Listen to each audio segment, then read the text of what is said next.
Hey guys, how are you all? Welcome back to my channel. Today we will see what if Tsunade sees Naruto's scars. Part 1. If you enjoy it, then please like, share and do comments.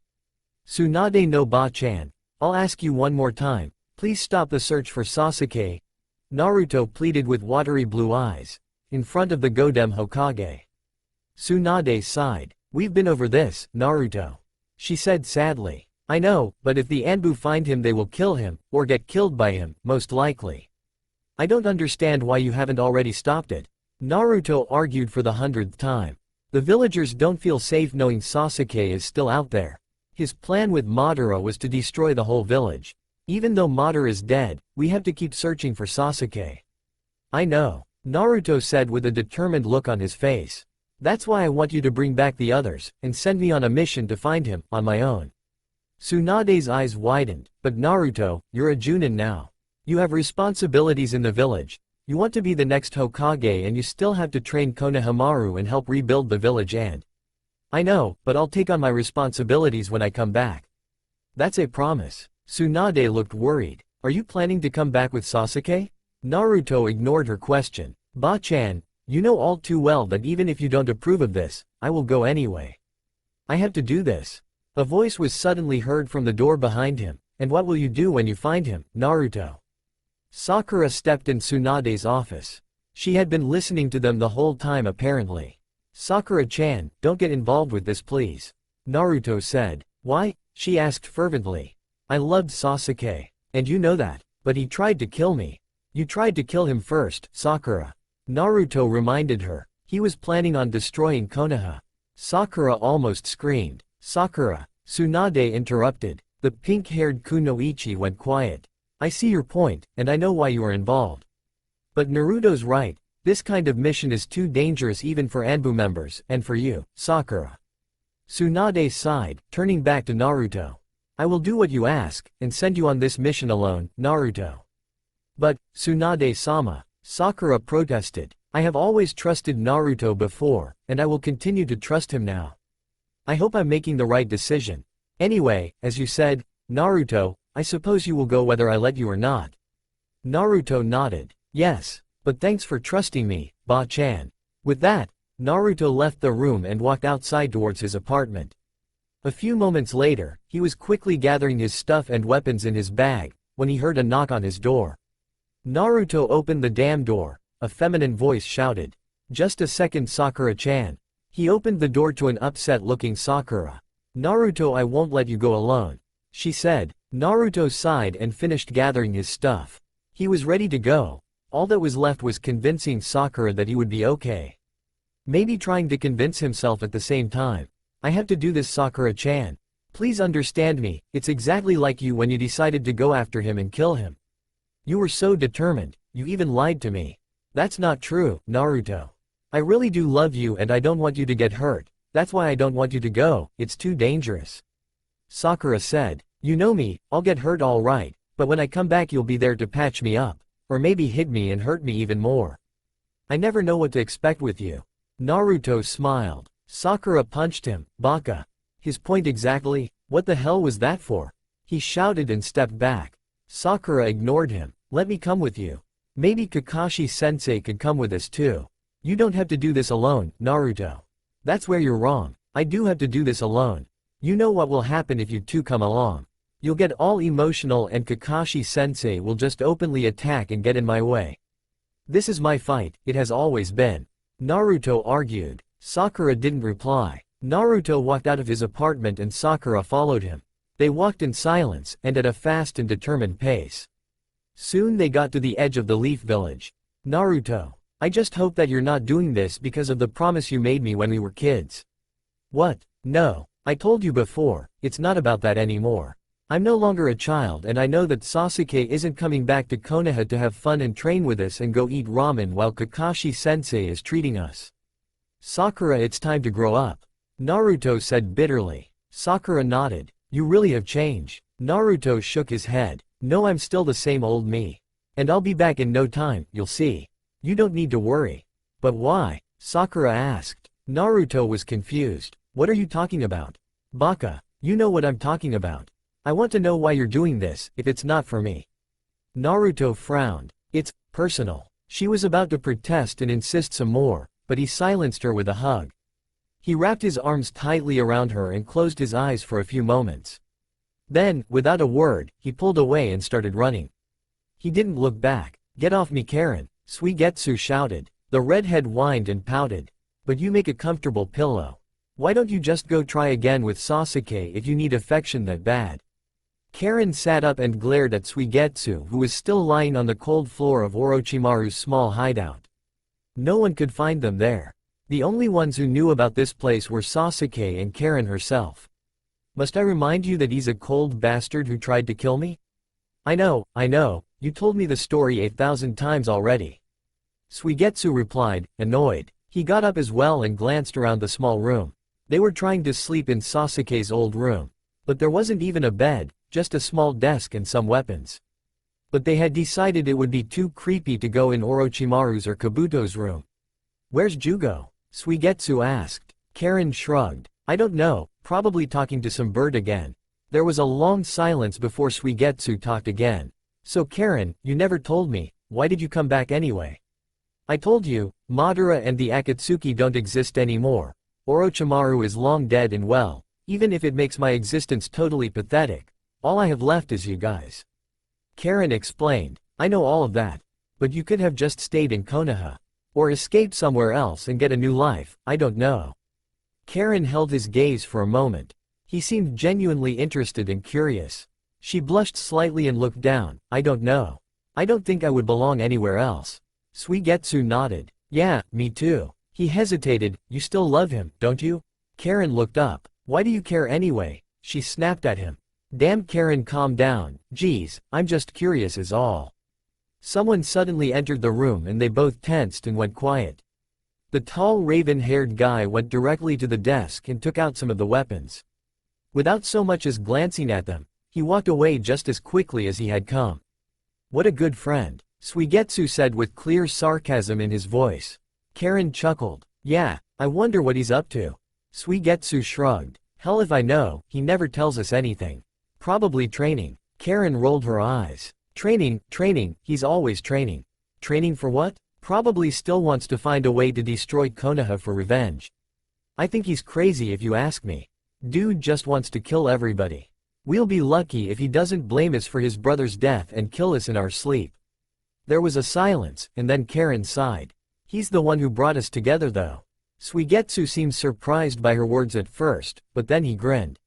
"Yeah, what would you do without me, right?"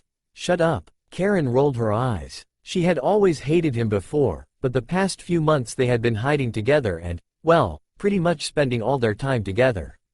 Karen would have probably gone crazy without Suigetsu, and she knew he felt the same. Sasuke and Jugo were always out training God knows where and they only rarely talked. Suigetsu and Karen had been there for each other, even if they had a love and hate relationship. "And to answer your question," Karen started. "What question?" Suigetsu frowned, confused. "I don't love him anymore," she simply said, looking at her silver-haired friend straight in the eyes. "Oi Naruto, what are you doing?" a familiar voice asked behind him. Naruto had known he was being followed all along, but he just kept going anyway. But now his follower had caught up to him. "What do you want, Shikamaru?"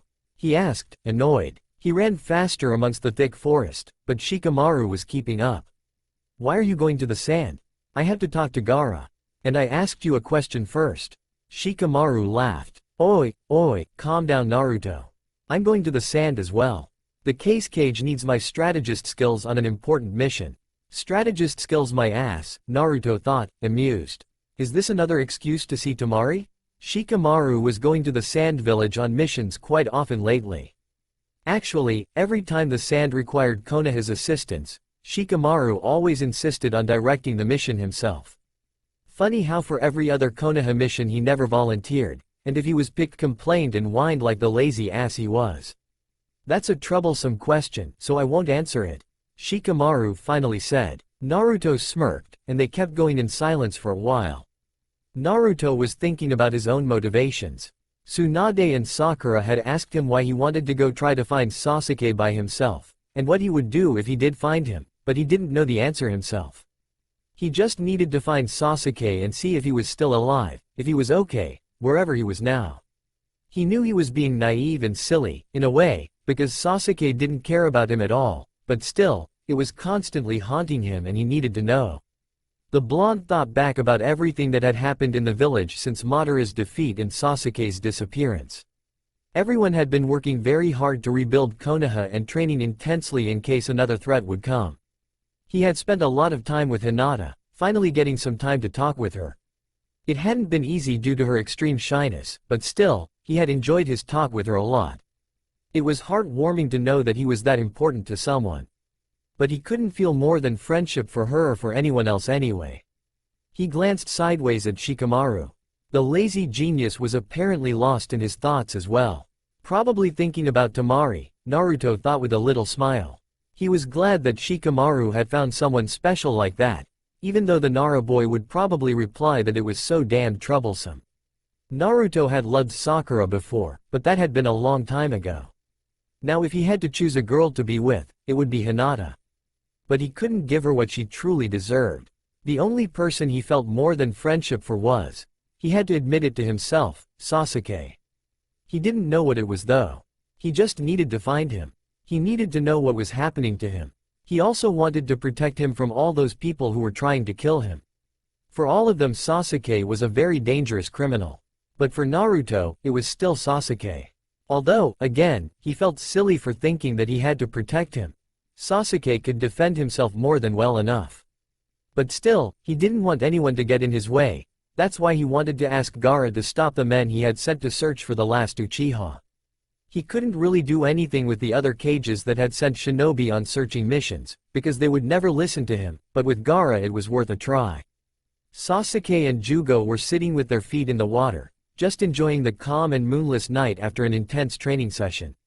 "This place must mean a lot to you," Jugo said. It wasn't really a question. Jugo knew Sasuke probably wouldn't answer him anyway. But even if he wasn't really talkative, actually that was an understatement, Jugo really liked Sasuke's company. It was peaceful and calming. They could understand each other. They had both been manipulated since they were kids. Jugo couldn't care less if Sasuke was an international criminal. He wanted to stay by his side because he had saved him from his strong and uncontrollable killing instincts. Sasuke had been training intensely all these past months. The Raven wanted to become as strong as Itachi had been, maybe even stronger. For the first time in weeks, he felt like talking to his friend. "Yes, I defeated Naruto here, years ago," Sasuke said. Jugo was surprised that he had answered him, but he was glad and he waited for him to keep going. "Maybe I should have killed him, back then," Sasuke whispered. "Why?" Jugo asked. "Because he's the one who stopped Madara.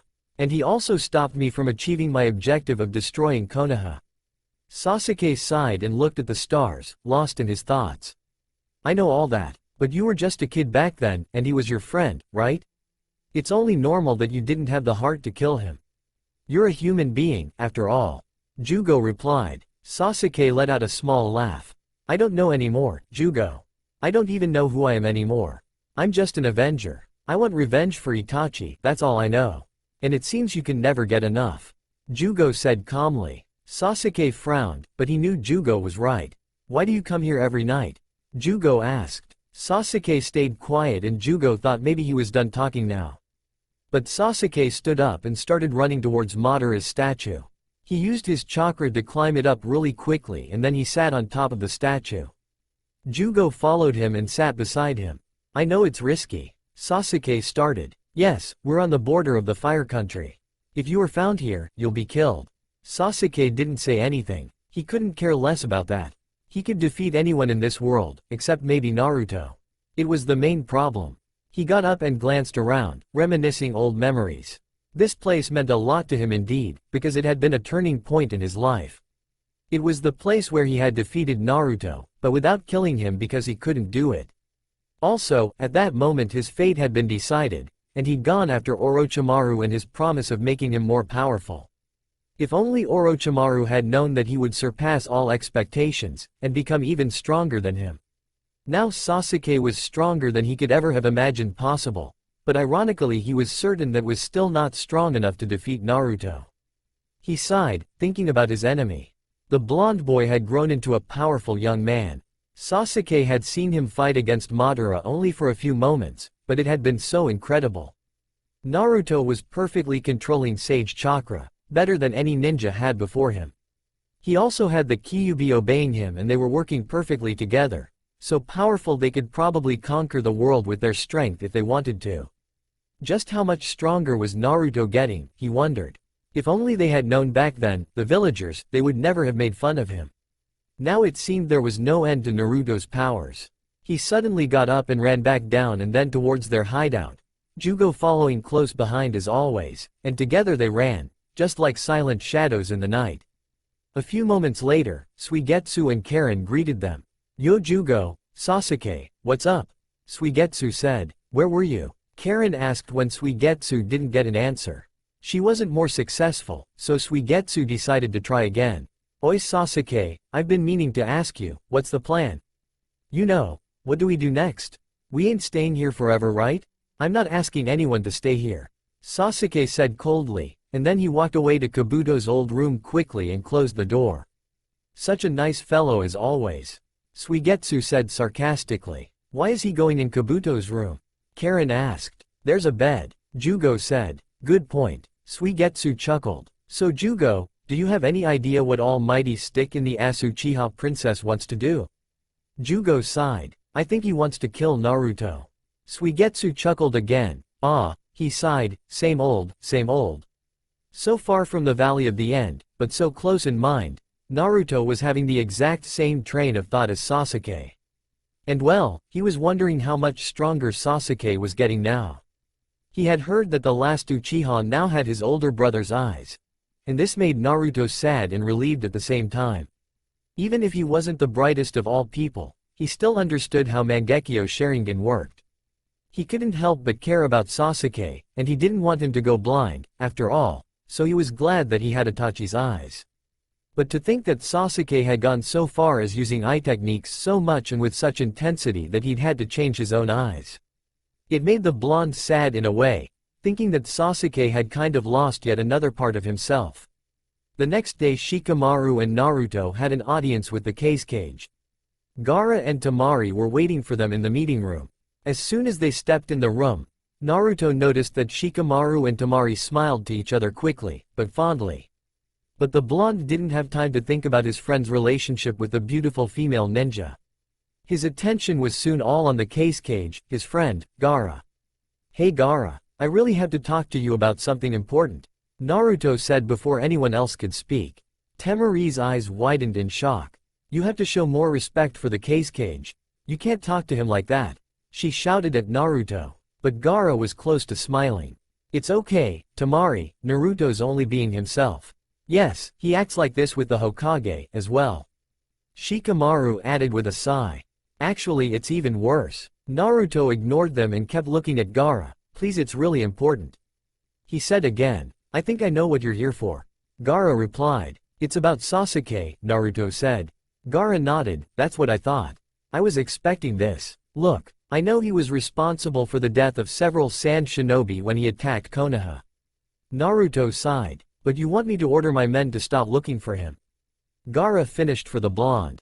"Yes, please." Naruto nodded. "I will be responsible for finding Sasuke on my own. I will agree to your request only if you meet my condition," Gaara said slowly. "What condition?" Naruto frowned. "Take Temari and Shikamaru with you." Naruto's eyes widened. He hadn't expected this. "What? Why? Let's face it, Naruto, it's not a good idea that you go alone," Gaara said. "The Hokage has a blind trust in you, but I know better. You are too emotionally involved. You won't think of a plan of action. You'll just go straight ahead into battle with Sasuke. Whereas he might have a really good plan to defeat you and you'll just fall straight into his trap without help. And I don't want that. Shikamaru and Temari can help you find him and think of a way to defeat him and his allies, if he has any. You have to consider my offer, Naruto. I understand that it's your decision in the end, but I really don't like the idea of you going alone." Naruto frowned slightly, but nodded. "Thank you Gaara, I'll think about it." Later that evening, Shikamaru and Temari were talking alone in Temari's bedroom. "Did you know about this?" Temari asked. Shikamaru shrugged. "I knew it was a possibility. But do you think Naruto will be able to kill Sasuke? Honestly, Shikamaru hesitated. I don't think so. So we'll have to do it. Tamari said, frowning. I guess, but it won't be easy. Shikamaru sighed. It's a shame. Such a good-looking guy. Shikamaru frowned. Well, good-looking or not, he's still a criminal. Are you jealous? Tamari mocked. What? No. They were interrupted by a knock on Tamari's door and a loud voice. I need to talk to you guys. Come in, Naruto, Tamari said. The blonde had a determined expression on his face when he walked inside the room. He closed the door behind him and looked at them both straight in the eyes before talking. I'll take you two with me on this mission. But, I want to make something clear. Shikamaru, I know you have experience as a squad leader, but I will be the leader this time. I know your help will be very important, and yours too, Tamari, but I really want you to wait for my orders to act. And if we do find him, well, I want you two to understand that I will be the one to fight him. You won't interfere, okay? It's too dangerous. Tamari and Shikamaru glanced at each other, a worried look on their faces. But they slowly nodded and agreed to Naruto's conditions. They didn't have much of a choice anyway. Sasuke, stop. That's enough. Jugo shouted. The Raven had trained all day again. But even the Uchiha had his limits. Sasuke had fallen down on the ground, panting. Jugo was worried about him. He was pushing himself too far. The redhead lied down beside his friend. After all, he needed rest too. They had been taijutsu training all day. Usually Sasuke had the upper hand, but that day Jugo had beaten him every time. Sasuke, you didn't sleep again last night, right? Jugo knew that meant no. And how long haven't you been eating? I don't know. Sasuke answered, still breathing hard. Jugo sighed. You can't go on like this. And you certainly won't defeat Naruto in that state. What if I can't? Sasuke turned his head to look at Jugo. What if, no matter how hard I train, I can't defeat him, and his goddamn Kyuubi? This is not like you, Jugo replied. Sasuke sighed in frustration and got up painfully. All of his body was aching. He walked away from Jugo, deeper in the forest. That meant he wanted to be alone. When Jugo got back to the underground hideout, what he saw surprised him. To put it simply, Karen and Suigetsu were making out. But they quickly pulled away when they realized Jugo was there. It's not what you think. Karen yelled. How in hell could it not be what he thinks, Karen? Suigetsu mocked. I thought you hated each other. Jugo said simply. We do. Karen shouted. I hate him. He's so annoying. I hate you. Why the fuck did you kiss me anyway? She asked Suigetsu. Bitch, you're the one who kissed me first. Suigetsu replied. Asshole. Slut. Suigetsu shouted back. Karen tried to slap him in the face, but Suigetsu quickly turned into water and then turned back into his normal form, laughing. You missed, he teased her. Oh, I won't miss again, believe me, she said, running after him in the hideout. You'll have to catch me first. Suigetsu laughed. Jugo just stood, speechless. These two would never cease to amaze him. Sasuke was lying down on the cold forest ground. He had thought that maybe here, deep in the woods, he might find some rest, but he still couldn't sleep. His dark eyes were wide open, looking at the darkening sky. Suddenly he heard footsteps getting closer. He tried to get up, but his body wouldn't move. He turned his head to the side and saw an all too familiar figure looking down at him. How did he get here so fast? Sasuke hadn't even felt his chakra. Wild blonde hair, breathtaking blue eyes, whiskers marks on his tan cheeks. There was no mistaking it, it was Naruto. Those familiar blue eyes were looking down at him, but there was definitely no familiar grin on his face. Only a very serious and sad expression. Sasuke tried to talk, to ask him what the hell he was doing here, but he couldn't talk, he couldn't even move. The blonde raised a kunai and pointed it at Sasuke's heart, a determined look on his face. Tears were falling down his eyes, though. Naruto was about to kill him, when finally he found his voice again. Naruto. Wait. The blonde's movement stopped right away when he heard the other's voice. Naruto dropped the kunai and fell down on his knees next to Sasuke.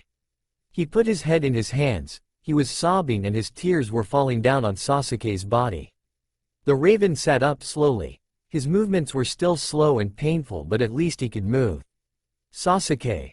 The blonde whispered between two sobs in a broken voice. Naruto. Sasuke put a hand on the blonde's shoulder to try to stop his trembling. Softly he pulled Naruto's hands away from his face. Such a handsome face. But so sad. Sasuke wiped the tears and the strands of blonde hair away with his long pale fingers. He cupped his chin and lifted his face up, but he was still glancing down, his blue eyes almost closed. "Look at me," Sasuke said. Naruto slowly looked up and their eyes met. They just stared at each other for what seemed like forever, and then Naruto suddenly wrapped his arms around Sasuke and held him fiercely, his body still trembling. Sasuke put his own arms around the blonde's body, it felt so natural. He wanted to stay in that embrace forever. But after a few moments he realized Naruto wasn't holding him anymore, his arms falling down on each side awkwardly. Sasuke's hands suddenly felt wet and when he looked at them they were full of blood. One of his hands was holding the kunai Naruto had previously dropped. Had he stabbed Naruto? No, he screamed while softly putting Naruto's body on the ground. There was blood everywhere and he wasn't breathing anymore. He hugged Naruto's already limp body and pulled away, horrified. What had he done? Is this your revenge for me, little brother? Sasuke's eyes widened and snapped at the man behind him. His older brother was standing there, empty sockets instead of eyes and wearing his torn Akatsuki clothing, his face and body strained and tired, just as the last time he had seen him. Why are you doing this, Sasuke? Sasuke lost his voice again. He was just staring wide-eyed. Why are you doing all of this, little brother? Itachi asked again. What the hell was happening? Sasuke closed his eyes and screamed as loud as he could. He opened his eyes and jolted upright. Everything had disappeared. It had all been just a dream. Of course, another nightmare. Now he remembered why he didn't want to sleep anymore. Naruto sending 1,000,000 shadow clones in every existing country and making them run around shouting Sasuke's name isn't going to work. Shikamaru protested against Naruto's idea. Said Blonde sighed. I'm not an idiot, Shikamaru. I know that, but what better plan do you have? He could be anywhere. Naruto's got a point. What is your plan, Master Genius? Temari added. Shikamaru looked at her, annoyed. She smirked. Both knew all too well that she was just trying to annoy him, and it was working as always. Well, first, Sasuke's smart. He's not going to be wandering around in the streets where everybody can see him. He's a very important criminal and there are probably high amounts of money given as a reward for whoever catches him. Shikamaru started. Now that's interesting. Temari interrupted. The glare Naruto sent her was enough to make her quiet.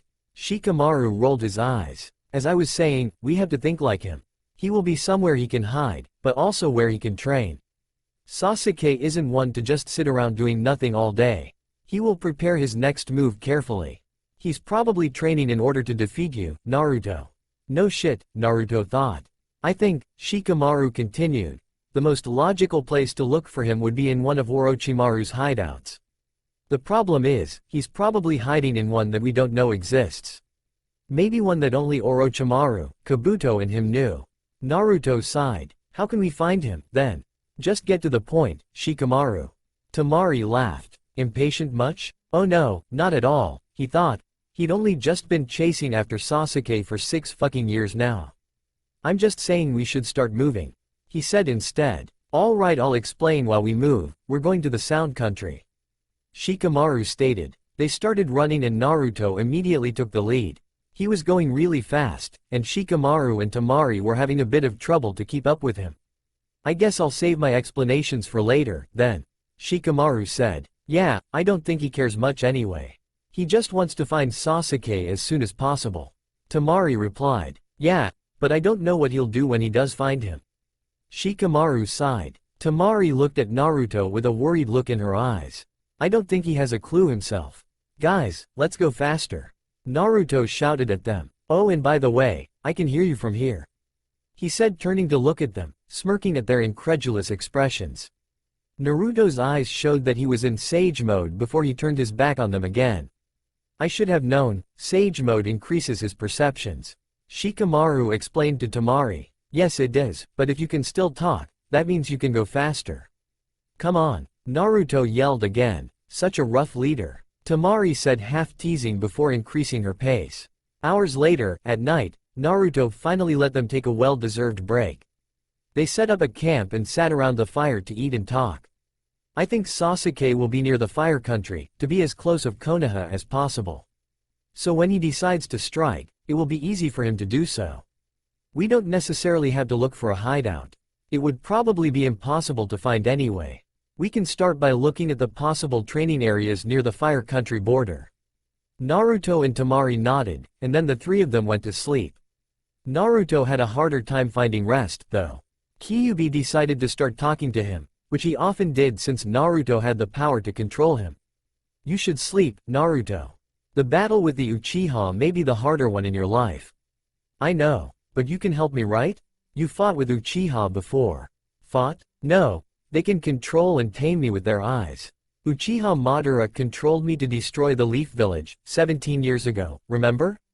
But we defeated Madara together, a few months ago. Naruto argued. That's because he was already weakened, and your will and ability to control my powers were stronger than his. Something tells me it won't be that easy with Uchiha Sasuke. It's never easy with him. Naruto said darkly. A few days later, Suigetsu and Karen had finally decided to get out of the hideout to go train with Sasuke and Jugo. Suigetsu was helping Karen to improve her taijutsu. Look Karen, I know you have unique powers and can sense everyone's chakra and heal yourself and stuff, but that doesn't mean you shouldn't be able to defend yourself and fight too. Suigetsu told her. Karen pouted. I know how to defend myself. Oh yeah? Suigetsu ran towards her and easily knocked her down with a few blows, but without hurting her. Then he pinned her to the ground and held her hands together so that she couldn't move. Get off me, Karen screamed, but I like being on top. Suigetsu teased. What's going on here? Jugo asked when he saw them. Suigetsu let go of Karen and stood. I was just proving my point is all. He glanced back at Karen, expecting her to argue, but she wasn't paying attention. Her eyes were unfocused and she seemed to be concentrating on something. Sasuke, she called, suddenly dead serious. The Raven, who wasn't far behind Jugo, arrived as soon as he heard Karen's urgent tone. What is it? He asked. Uzumaki Naruto. He's here, with two other people, a man and a woman. The man is Nara Shikamaru. I know him from the Leaf, he's very smart and powerful. I don't know the woman, but I can tell she's powerful too. She answered. Sasuke frowned. How far? They'll be here soon. I'm sorry I didn't detect them sooner. I think Uzumaki has the ability to hide their chakra by using Sage Mode and Nature Chakra. Karen explained. Shit, we don't have time to hide? Suigetsu asked. Karen shook her head, looking a little scared. They weren't expecting this so soon. Enough with the hiding, Sasuke said. I don't mean to darken your mood, buddy, but that guy is strong. I mean, do we stand a chance against the power of the Kyuubi? Suigetsu said what everyone had in mind. No we don't, Jugo answered. But he does. The three of them looked at Sasuke. After all this time and everything they had been through, they still considered him their leader and they didn't doubt his powers. The four of them stood there waiting. Karen knew they were close now, and she could feel the power of Naruto's chakra. They're here, she said simply, trying to hide her fear. Suigetsu instinctively stepped closer to her. Before them appeared Uzumaki Naruto, Nara Shikamaru and Sabaku no Temari. Obviously the three shinobi had no intention of doing any surprise attack. The silence was heavy, to say the least, and everyone was waiting for Naruto or Sasuke to speak first. So you found me, Sasuke said simply, voice expressionless. You can't hide forever, Sasuke. Naruto screamed, his own voice full of emotion. Anger, frustration, bitterness. But there was no fear at all. Sasuke smirked. Still chasing after me, Naruto? What is it gonna be this time? Are you going to pretend to be my friend again? I'm not here to talk and you know it. Naruto replied. Good, because I have no intention of talking to you. Sasuke frowned. This is between the two of us, Sasuke. I don't want anybody else to get hurt. So I suggest that the rest of you don't fight. Naruto said, addressing Temari, Shikamaru and Sasuke's team. They all nodded, accepting Naruto's request. He was right after all. This was just between the two of them. All right, let's make this more private then. Sasuke said. He started running and Naruto followed him. He wasn't running away, he was just leading them somewhere they could fight, and both of them knew exactly where that was. The same place where they had fought when they were 12 and Naruto had wanted to bring Sasuke back to Konoha, while Sasuke wanted to go train with Orochimaru. The Valley of the End. Sasuke had won back then, but a lot of things had changed. I hope you're ready for this, Sasuke. Naruto said angrily. I've never been more ready. It's you I'm worried about, Naruto. Sasuke replied mockingly. Then let's do this, Naruto said simply. He let sage chakra fill him and his eyes became green, while Sasuke's eyes became a deep red. They stared at each other intensely, tension growing at its highest point. Both waiting for the other to make the first move and way more scared than they would ever let it show. Naruto and Sasuke were glaring at each other, both frowning, serious and tensed expressions on their faces. This is it then, Sasuke? Naruto said angrily. We settle this once and for all? The raven smirked. I thought you said no talking. Naruto's eyes narrowed. All right. The blonde summoned a few shadow clones to make a diversion while some were hidden preparing Rasen shuriken attacks. Sasuke slowly took out his katana and when the shadow clones attacked him he destroyed them all in only a few seconds in a few perfect and swift moves. He turned around just in time to stop another shadow clone that was about to hit him with a Rasen shuriken. But another one was running toward him on the other side at the same time and he got hit by the powerful attack. Naruto frowned as he looked down at Sasuke's unconscious form on the ground. Do you think I would be that stupid, Sasuke? He shouted, breaking the sudden silence. I know it can't be that easy. The blonde heard Sasuke laugh from behind him, but he turned around and there was nothing. Suddenly the corpse on the ground transformed into ravens that flew in every direction in the sky. So you're stealing Itachi's style now? Naruto mocked. But Naruto stopped talking when he felt a sword slide right through his chest. His breathing stopped and his green senin eyes widened. You should stop talking and keep your guard on, Naruto, Sasuke whispered in his ear mockingly. But Naruto closed his eyes and sought the Kyuubi's help. It is an illusion, Naruto. You can break free with my help. The Nine Tails told him. Naruto opened his eyes and everything around him was black and red, Sasuke's Mangekyo Sharingan pattern all around him. He still had the sword across his body, but he wasn't feeling the pain anymore. Sasuke was in front of him, smirking. What's wrong, Naruto? He teased. The raven suddenly pulled his katana out of Naruto and then stabbed him again in the stomach. Naruto felt the pain this time and fell on his knees, screaming. But then he closed his eyes again and the Kyuubi showed him an image of their real surroundings, proving that it was only a cruel genjutsu. Naruto concentrated on that image, gathered the natural chakra around him, breathed deeply and opened his eyes again. He was still on his knees, but Sasuke was no longer in front of him. Instead he was several meters away, looking at him in amazement. Their surroundings were back to normal. You can't fool me with your illusions, Sasuke, Naruto smirked. I trained with the Eight Tails Jinchuriki. Just like when you fought him, you're underestimating me. Sasuke laughed. Alright then, what's your next move, Naruto? You can break free from my genjutsu with the help of the Kyuubi, but you can't use him against me. The power of my eyes is too strong. It worked against Madara, Naruto replied. I'm a lot stronger than that idiot. Sasuke smirked. Naruto shook his head. You haven't changed one bit, Sasuke. You're still such a prick. And you haven't changed either. You still talk way too much. Sasuke replied angrily. The air around the raven tensed and thickened. Naruto could see it thanks to Senin mode. Sasuke's chakra was so impressive. If the blonde wasn't so reckless, he would have been scared. Sasuke's eyes opened wide and locked with Naruto's. Amaterasu. Run, Naruto! The Kyuubi screamed inside of Naruto at the same time. Naruto instinctively took his Kyuubi form and ran away. Normal fire couldn't harm him because his skin was protected by the Kyuubi's chakra. But the black flames of the Amaterasu were something else entirely. In Kyuubi's form, they could work together and be almost invincible, so Naruto knew that was his only chance to survive Sasuke's deathly attack. Naruto knew what to do. He started gathering his chakra and produced the Kyuubi-style attack, a sphere of pure chakra and destructive energy, even more powerful than the Rasengan. He let the sphere attract the black flames around it, as the fox had expected it would. Its destructive power intensified with the black flames and Naruto prepared himself to throw it at Sasuke. The Amaterasu would turn against him after all. The raven ran away with his amazing speed, but Naruto was fast too.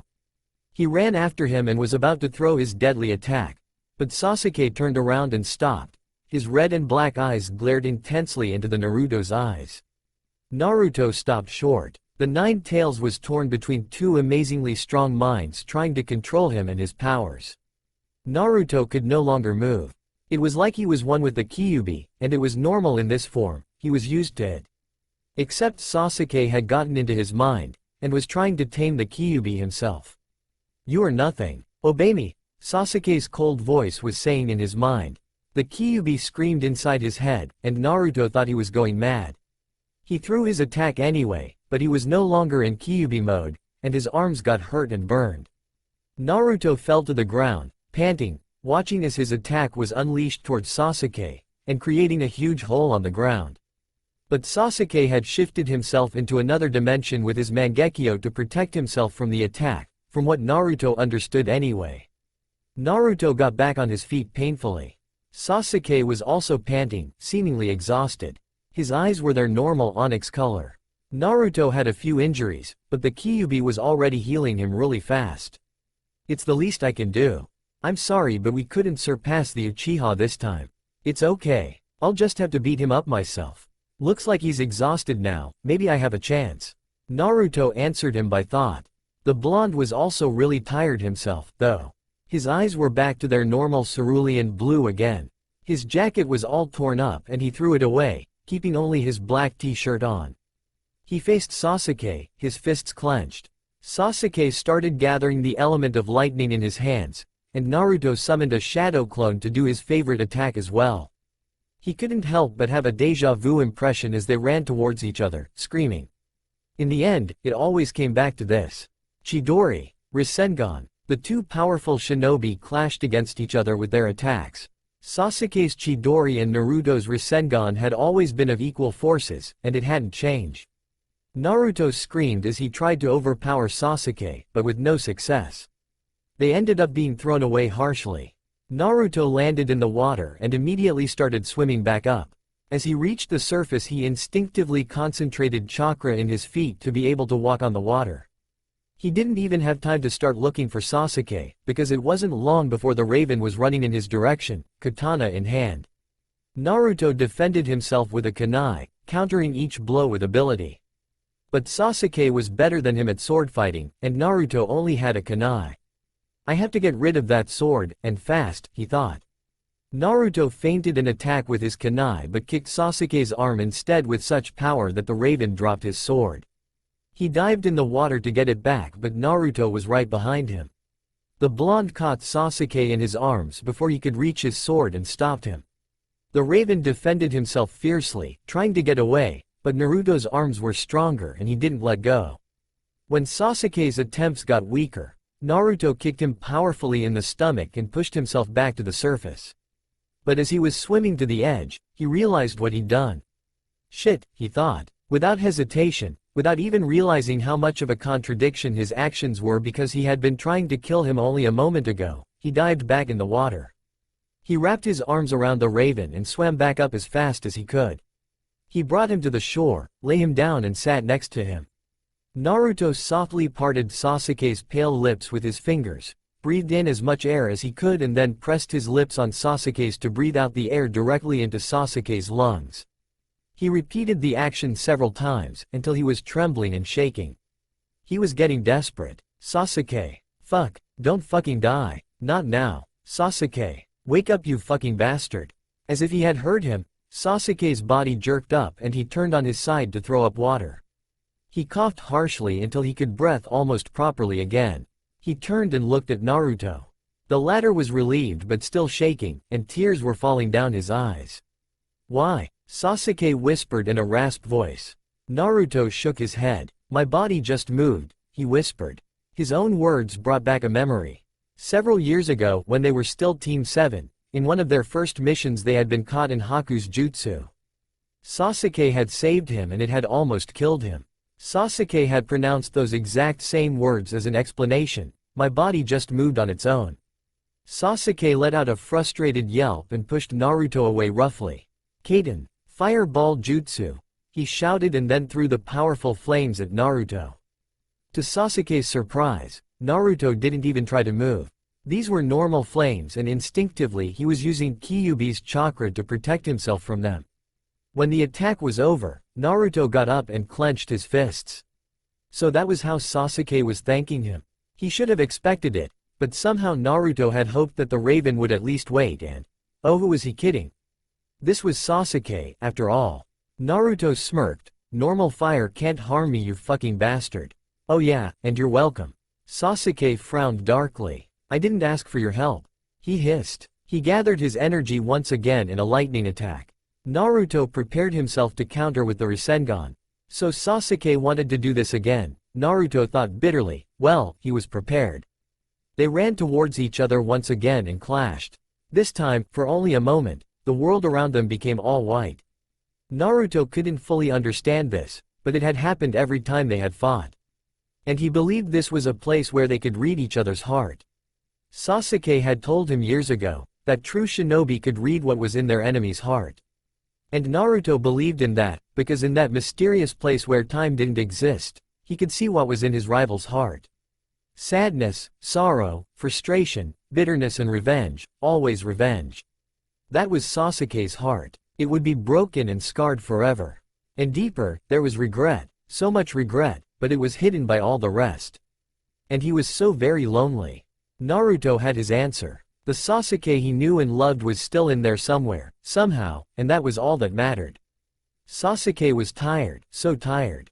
What was this place? What was happening? He could feel Naruto's presence, and he could feel what Naruto was feeling, too. The blonde was reaching for him. He still had the intention of helping him, saving him. He was lonely too, so lonely. Naruto understood what it was like to be alone and in the darkness, and that's why he was the only one who could truly understand Sasuke. But the Raven denied it all. He was always denying it. He didn't want any help, and he didn't want to be saved. With rage and anger he opened his eyes to the real world again, and so did Naruto. It seemed they had just clashed and were still fighting. Did any of it had really happened? Sasuke gave all the energy and chakra he had left into his Chidori and tried to overpower Naruto, his dark eyes maddening in frustration. But Naruto's blue eyes were calm and sad. His Rasengan attack was flawless, and his chakra was so strong. This time, he won. The energy coming from Naruto overpowered Sasuke's, and the Raven was hit by the attack and fell down on the shore, just where they had been a few moments ago. Naruto fell on the water softly and slowly walked up to Sasuke's still form. Tears were rolling down his cheeks as he looked at his fallen opponent. Somehow, Naruto understood that this was the backward situation from 5 years ago. Back then, Sasuke had beaten him and had left him there, unconscious. But he hadn't killed him. Now it was Naruto's turn to have the Raven's fate in his hands. Sasuke was still alive, but very weakened. He wouldn't wake up for at least a few hours. Naruto realized it was raining. He shivered, suddenly very cold in his light and torn clothing. He looked down at Sasuke. His clothes were torn up as well, revealing several bruises on his pale skin. The blonde fell down on his knees and Sofly took Sasuke in his arms, pulling him into a sitting embrace. "Why are you doing this to yourself, Sasuke?" Naruto whispered. He sighed against Sasuke's neck and held him tight. He noticed how frail his body was. He wondered if he won their fight only because Sasuke had been weakened. He picked him up and carried him to a place near in the forest where he knew they would be safe. It was a tiny inhabited house made of wood Captain Yamato had built for them once when they were in a mission. It was empty inside, but the wood structure was still intact. He put Sasuke down on the floor softly. He removed his black t-shirt to wipe off the blood, dirt and rain from Sasuke's face, and then put it under his head like a pillow. It was better than nothing, for now. Now Naruto had to figure out what to do when he would wake up. "Sasuke told us not to fight, so I'm not going to fight," Jugo stated simply. Karen and Suigetsu didn't share his opinion. They didn't want to be taken prisoners by Shikamaru and Temari as they were threatened. "If you cooperate and come with us quietly to Konoha, your case will be discussed with the Hokage, and I can tell you she is very fair and you will be treated well," Shikamaru explained. "No way," Karen spat. "I'm not going back to being a prisoner in Konoha." "Well, I'm not going either." Suigetsu laughed. "You're in for a 2 against 2? Karen sent him a warning look. She could tell these two were no joke. But Suigetsu was always so reckless. He ran towards Shikamaru with his big sword raised but stopped moving halfway. Shadow Bind Jutsu successful. Shikamaru smirked. What the fuck? Suigetsu cursed. He couldn't move his body anymore. Temari laughed while Karen panicked. So you little Sasuke minions don't even know the basic technique of one of the strongest ninja in Konoha? Temari mocked. Shut up, you bitch. Karen shouted. And you idiot, just transform into water already. She snapped at Suigetsu. The silver-haired water ninja didn't lose any time, and did as she advised. His body transformed into water and Shikamaru backed off a little. Where is he? He asked Temari. I don't know, he just vanished it seems. It was Karen's turn to laugh now. She could see Suigetsu's chakra, so she knew he was right behind Shikamaru.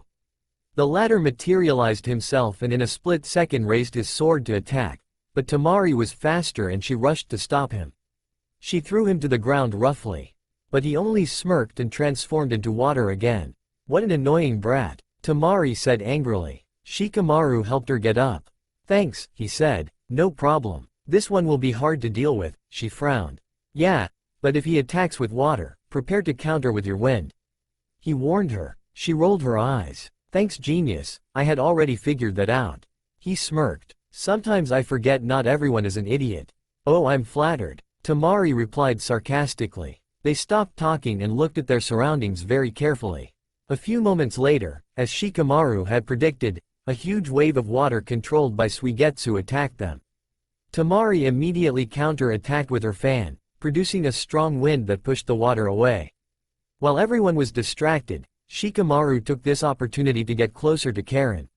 She felt his chakra and turned around, but when she saw him it was too late. He had already caught her in his jutsu. Her red eyes widened in fear as she realized she couldn't move her body anymore. Temari, Shikamaru shouted. The blonde was behind Karen in 1 second, a kunai pressed on the other girl's throat. I would recommend you stop attacking us now. Temari told Suigetsu threateningly. He had taken his human form again and was looking dead serious. All right, I'll stop. Just get the hell away from her. You're in no position to negotiate. Temari replied. She tied Karen's hands behind her back with a rope made of chakra and kept the kunai pressed at her throat. Shikamaru released the red-haired girl and walked towards Suigetsu to bind his hands as well. Sorry dude, but that's kinda useless. Suigetsu teased, showing him how he could transform his hands into water and untie his hands easily. I know, but this isn't. Shikamaru said, and at the same time he hit Suigetsu on the back of the head. No, Karen screamed. Don't worry, he just knocked him off. Temari reassured her mockingly. He'll wake up in a few hours, just with a really strong headache. And what now? Karen asked. Now, Shikamaru answered. You tell me if you can feel Naruto and Sasuke's chakras. Karen nodded and closed her eyes. She gasped. What? Shikamaru asked. Their chakras are very much weakened. She said. He frowned. Where are they? This way, she indicated south in a movement of her head. They crossed the Fire Country border. What about him? Temari asked, indicating Jugo, who had stayed aside during the fight and the argument. He walked towards them. It's okay, I'll cooperate. I also want to find Sasuke. Shikamaru nodded. Okay, let's go. Can you carry him? Yeah, Jugo said, and he put Suigetsu on his back. They started walking, Karen showing them the way. She was worried for Sasuke, she could barely feel his chakra. When Sasuke woke up, his throat felt so dry and his body so weak. He couldn't open his eyes, he was blindfolded. His wrists were also tied up so he couldn't move at all. He was lying down on the ground, but there was something soft under his head. He felt a presence near him. Naruto. Oh, you're awake. I'm sorry I tied you up. I had to, I'm sure you understand why.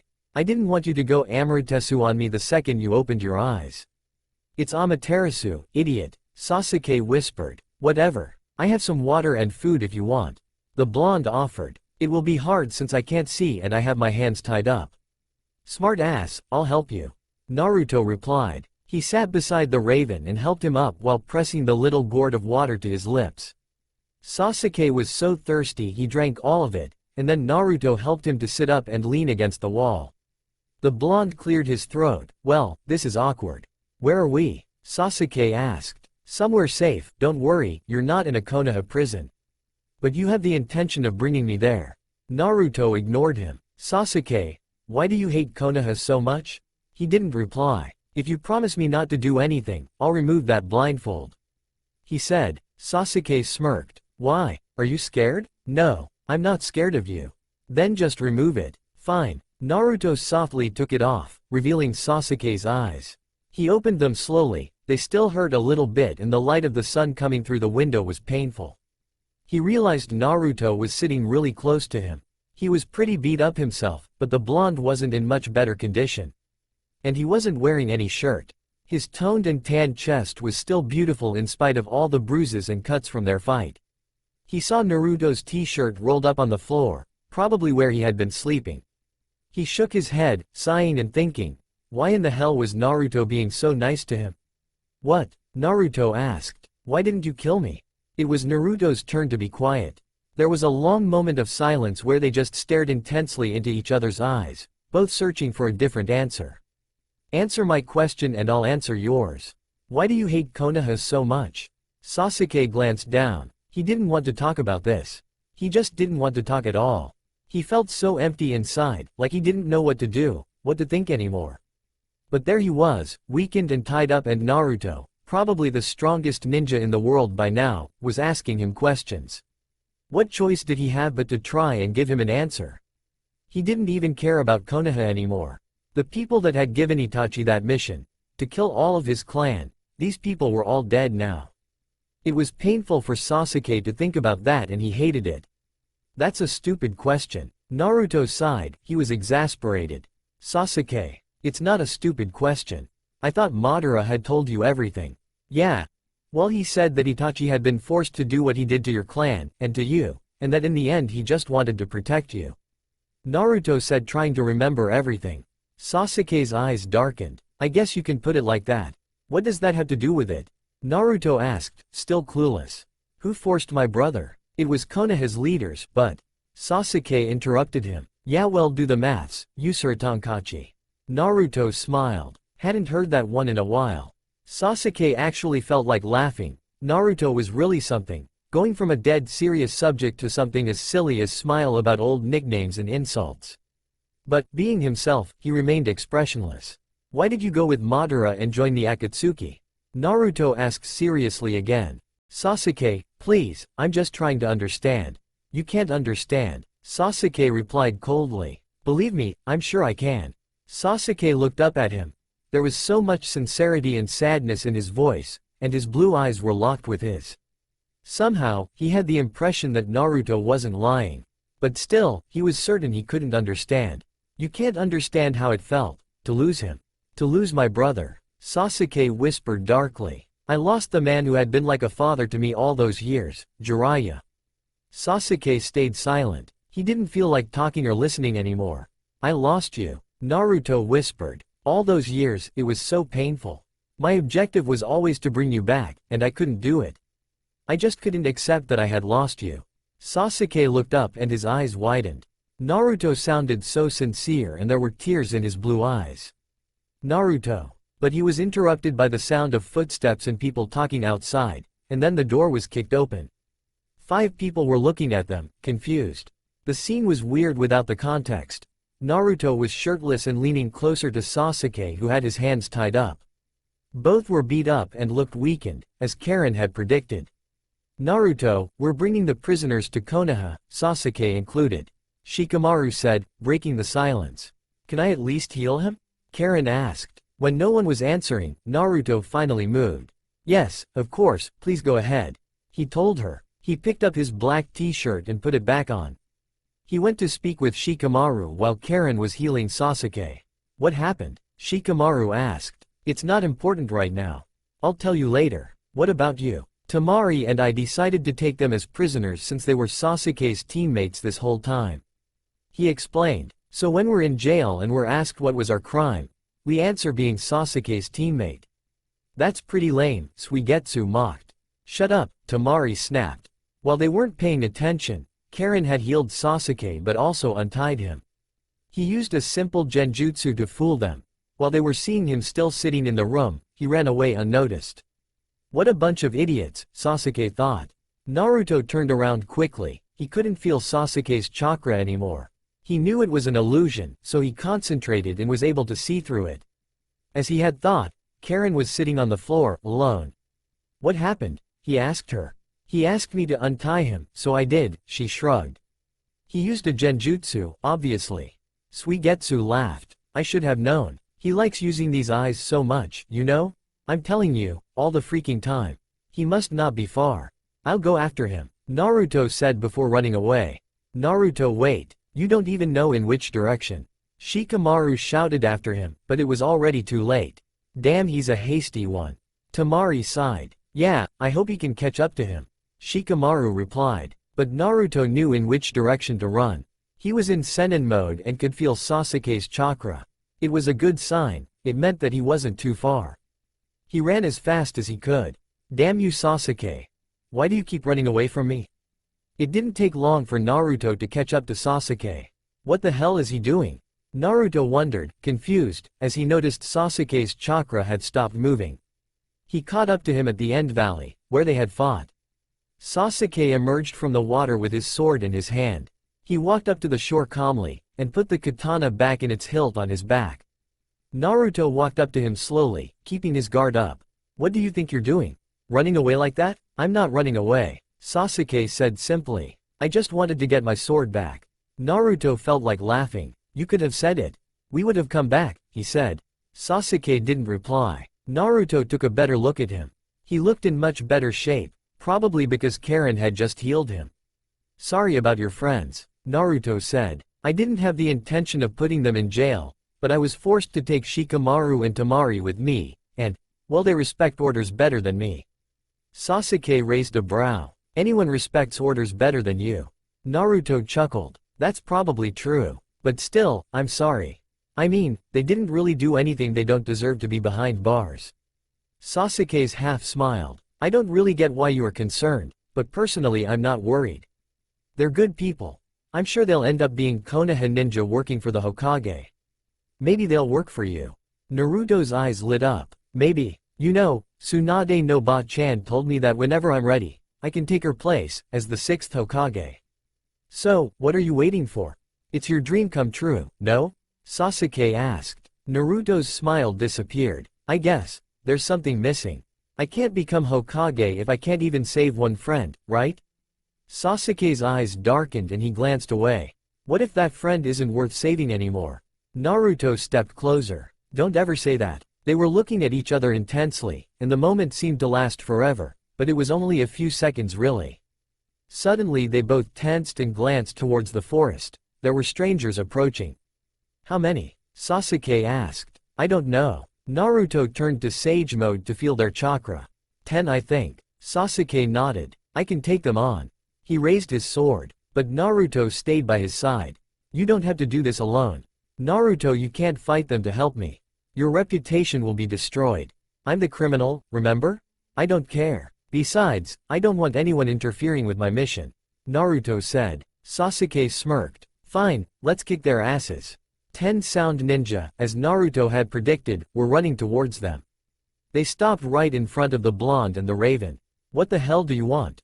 Naruto asked. "One of our men saw Uchiha around here and we were sent to kill him. So don't interfere." One of them, their leader it seemed, answered. "Who sent you?" the blonde asked. "It's none of your business. Our boss wants the reward on his head. I'm sorry but I can't let you. If you agree to leave now, we won't harm you," Naruto said. "Who are you anyway?" Uzumaki Naruto. There were whispers amongst the little group. "He's the Kyuubi Jinchuriki. He's the guy who defeated Pain and Madara. But why is he protecting the Uchiha now? So what is your decision?" Naruto interrupted them. "That guy is a criminal. And because of him and Orochimaru, the Sound's reputation has been destroyed. We won't go without fighting," their leader answered. "Stop talking and fight then." Sasuke smirked. Naruto, still in Sage mode, produced 2 shadow clones. While he prepared his Rasen Shuriken, he glanced at Sasuke. The latter wasn't even bothering to use any techniques, he was just fighting brilliantly with his sword. The enemies didn't stand a chance. They could barely even get close to Sasuke. Naruto threw his Rasengan on the ground, in between 2 of the men that were still standing. They were thrown away back in the forest powerfully. But he had spared their lives on purpose. As Naruto had expected, they ran away, frightened. He glanced at Sasuke again. But the raven had also stopped fighting. The rest of the sound ninjas had imitated their two friends and ran away. What a bunch of idiots, Sasuke snorted. Naruto laughed. Somehow, at this very moment, he felt more relaxed than he had in a while. Sasuke glanced at him sideways with a little smile, putting his sword back in its sheath. There, I can see them, Karen's voice shouted. Naruto turned to look at their friends, who were running towards them. Naruto, what happened? Shikamaru asked. Man, we saw a bunch guys running away, Suigetsu said. Who are these people anyway? A group of ninjas from the sound, Sasuke informed. No one was killed, Naruto assured. Temari nodded. Good, she said. Beside her, Shikamaru frowned. Sasuke, these were sound ninja ordered to kill you, right? And Naruto attacked them and fought by your side? The brunette asked. I didn't ask for his help. I figured as much. Shikamaru sighed. If he helped you, he's against the law now. Sasuke's delicate face remained blank, but his dark eyes narrowed slightly. You know how he is, he doesn't think about these things. Besides, he asked those men to back off, and he told them he wouldn't hurt them if they just left. But they refused. They're idiots. Naruto was surprised and pleased that Sasuke was actually taking his side, but this was getting a little annoying. You guys are aware I'm standing right here? Shikamaru sighed and turned to Temari, who was standing right next to him. So what do we do now? She asked him. He sighed, this is so troublesome. Oh, please don't start with the troublesome now. The blonde teased him. But it is. The logical thing to do would be to return to Konoha and report to the Hokage. They are all our prisoners technically. Even Naruto now. What? She interrupted. Suigetsu laughed. 5 prisoners for 2 people. That's a little bit too much, don't you think? Shikamaru, would you please explain to me why I am your prisoner now? Naruto frowned. Because you fought with me. Sasuke said. But, it doesn't make any sense, Naruto protested, confused. Shikamaru, enlighten us on our situation please. Suigetsu mocked. We're still going to Konoha. Let's go, Shikamaru ordered. They were all really tired, so at night they set a camp to get some sleep. Shikamaru and Temari were taking turns to keep guard. Naruto thought this whole being a prisoner thing was just insane, so he convinced them to let him help keep guard while the others rested. Shikamaru decided to trust him. So at midnight it was Naruto's turn to stay awake. For a lack of a better thing to do, he turned into Sage mode, so he was able to feel everyone's chakra. So he knew everybody was sleeping except Sasuke. He was pretending to sleep though. He was a little bit apart from the others. Naruto watched him, amused. That bastard was probably planning something. And indeed, a few minutes later, the raven opened deep red eyes. He cast a genjutsu which showed him still sleeping. But of course that didn't fool Naruto, who saw through everything. As Sasuke got up quietly, and was about to run away again, the blonde approached in one swift movement and grabbed his arm. Caught you, Naruto teased. How did you? You can drop the genjutsu, bastard. I'm the only one awake here. Sasuke's eyes turned black. So, running away again, are we? That's what I do. Sasuke teased with a serious expression. Naruto laughed softly. What makes you think I'll let you go? Sasuke frowned. You're a prisoner too. Now, you chose to help me back there. Your lazy-ass friend will report this to the Hokage, and everyone will know. The sound will know that you stopped their men from catching me. Naruto's blue eyes widened as he let go of Sasuke's arm. He hadn't realized it, but maybe he really was considered a criminal now. I didn't think it was that bad. Sasuke shook his head and his lips twitched slightly into what was close to a smile. Dobi, do you ever think? Naruto frowned and was about to reply something, but Sasuke interrupted him before he could say anything. Just run away with me. The raven said simply. Naruto's eyes narrowed, searching Sasuke's deep onyx ones, trying to discover his true intentions. Sasuke raised a fine brow and shrugged slightly. You know, I'm going with or without you. As if I'd let you go without me, you bastard.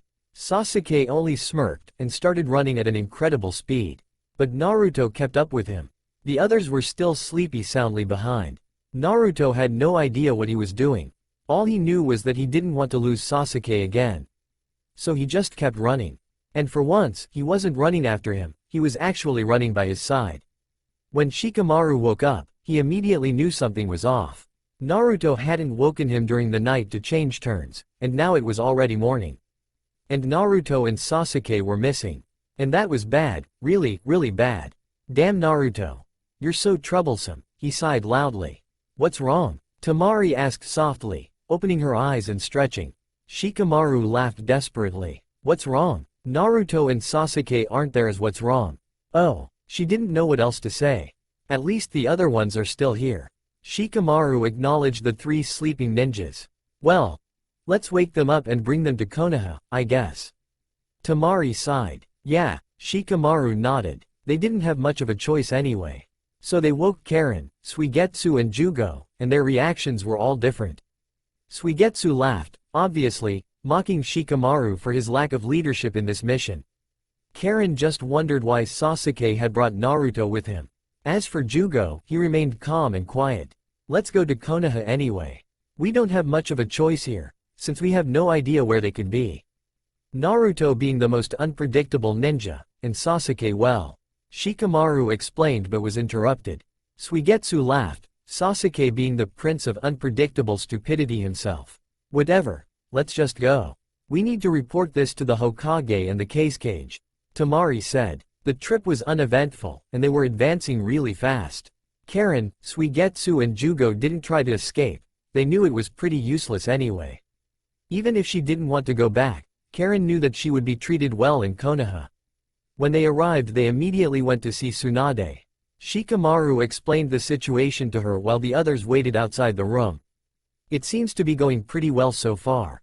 Suigetsu stated since it was really quiet. Don't talk too fast. Temari warned. She had been right, because a few seconds later, they heard Tsunade's angry voice. He what? Tsunade yelled. I'm sorry, Hokage-sama. Shikamaru apologized. I had no idea Naruto would try to escape from me. But you did tell him that he was a prisoner now. What the hell were you thinking? Well, he did attack those ninjas of the sound. He was defending himself during a mission. Of course he wouldn't have been a prisoner.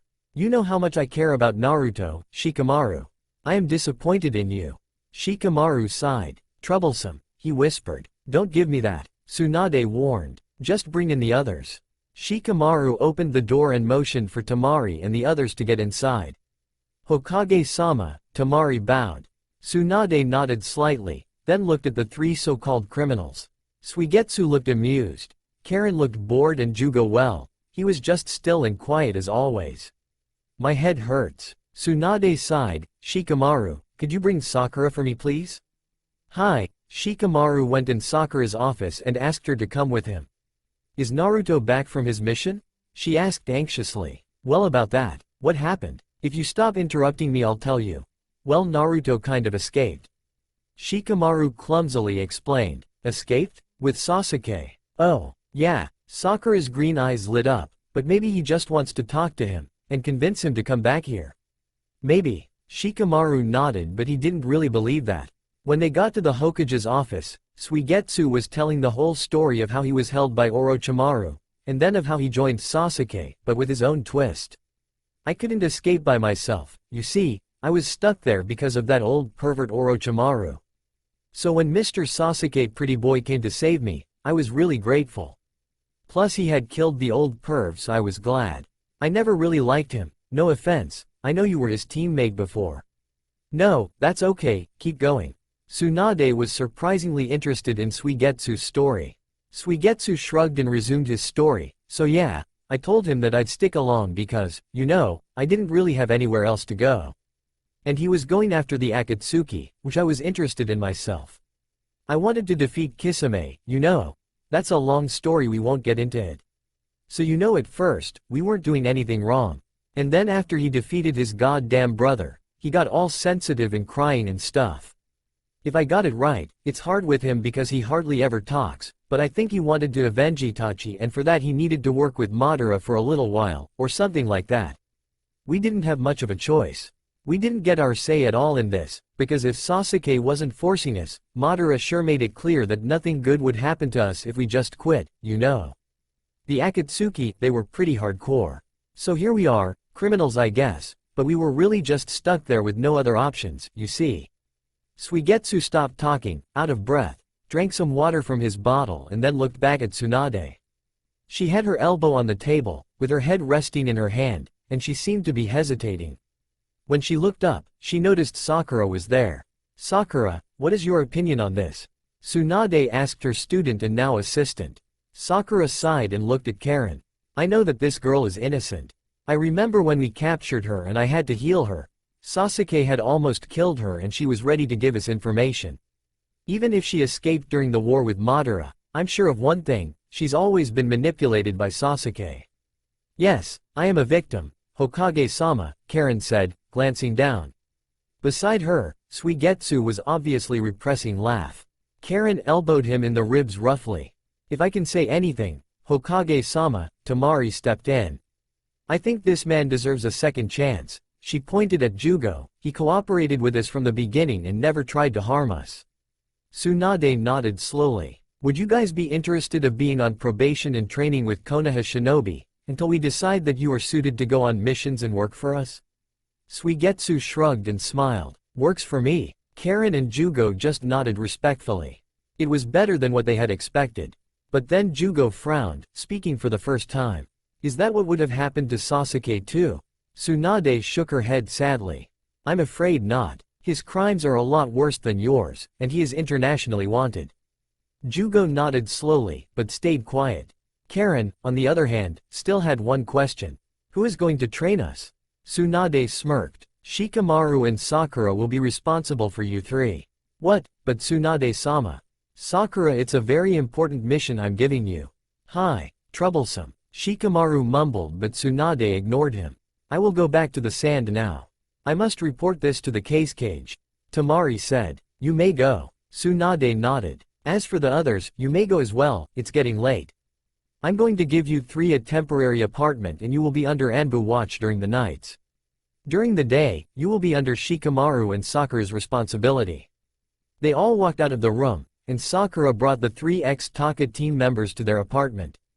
As for Temari, she was about to take the road again, but Shikamaru followed her and took her by the arm. She turned around and smirked. "Miss me already?" Shikamaru rolled his eyes. "If you're tired, you know you can stay at my place tonight. You don't have to leave right away." Temari shrugged. "Yeah, I guess Gaara could wait one more day." Shikamaru smiled as they walked hand in hand to his own apartment. "I'm so exhausted." Naruto whined as they finally stopped running. "I thought you were supposed to have an incredible stamina," Sasuke replied. "Shut up." Sasuke smirked as he took in their surroundings. It was a moonless night, and he couldn't see that much. But it was as good a spot as others, he supposed, with a nearby river, but thick enough woods to provide a good temporary hideout. "It's getting cold," the blonde said. "Why are we going north? We should go south, it's warmer." Sasuke repressed a laugh. "I am impressed by your logic." "Sasuke," the blonde whined. "Seriously, where are we going?" "Kumogakure." Sasuke answered simply. Naruto frowned. "The land of lightning? But the Raikage wants you dead." Sasuke shrugged. "Everyone wants me dead. Except you, apparently." Naruto ignored him. "But he's probably the worst one. I mean ever since you almost killed the Hachibi, his brother, he's been mad and wants nothing else but to see you dead." "Whatever. The mountains are a good hiding place. We could also find an island further north or east." "Sasuke." Naruto interrupted him. "Do you not care about everything you've done to these people?" Sasuke's eyes darkened. He walked away to start gathering some branches. Without a word, Naruto helped him and they quickly had enough to start a fire. Sasuke used a basic fire technique to light it up. It came in handy sometimes.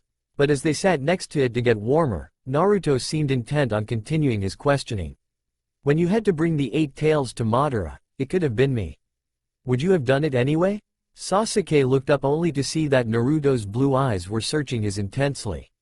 Slightly intimidated, he glanced down at the flames again. "I don't know," he answered honestly. Naruto nodded. "I think you don't even know yourself." The raven frowned slightly, but didn't reply.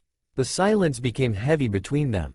"We should sleep and get going as soon as possible," Sasuke finally said before lying down on the ground.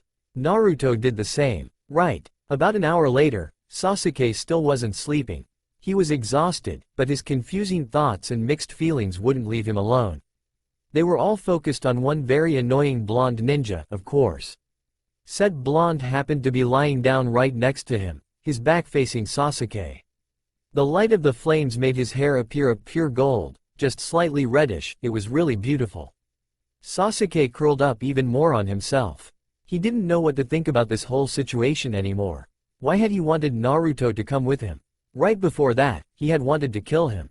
Now, that really didn't make much sense.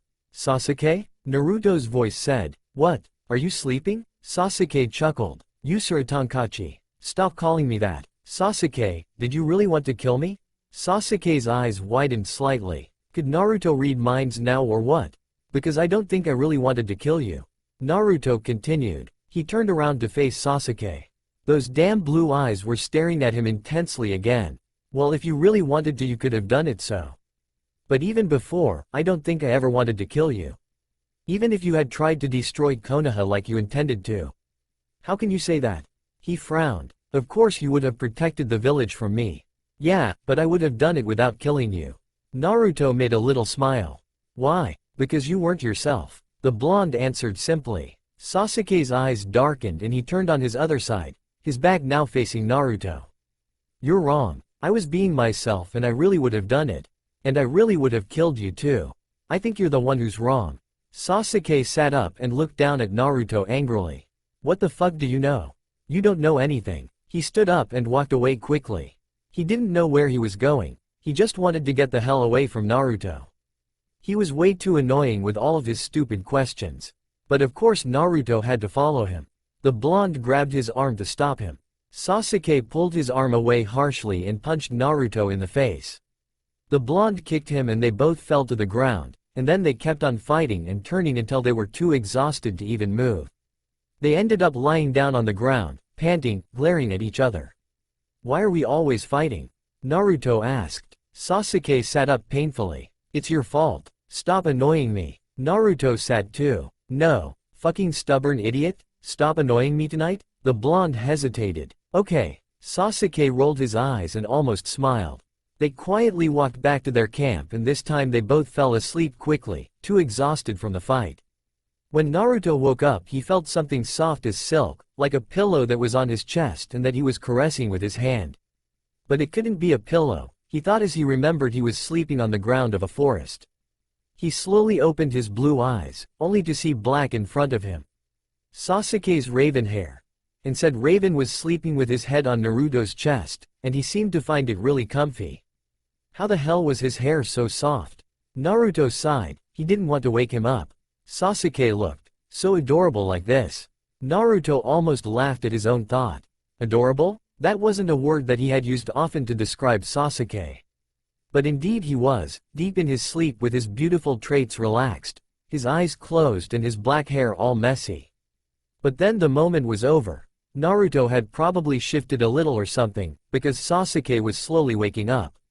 The blonde decided to pretend he was still asleep, to save Sasuke from being embarrassed. Plus he wondered how the other would react. Sasuke didn't want to wake up. He had been sleeping so well, and he was so warm and comfortable. Surprised, he realized he hadn't had any nightmares, and that hadn't happened in a very long while. Actually, he couldn't even remember the last night he'd spent without making any. But he wasn't sleepy anymore, so he opened his eyes, only to see that what he had found so comfortable was Naruto's body.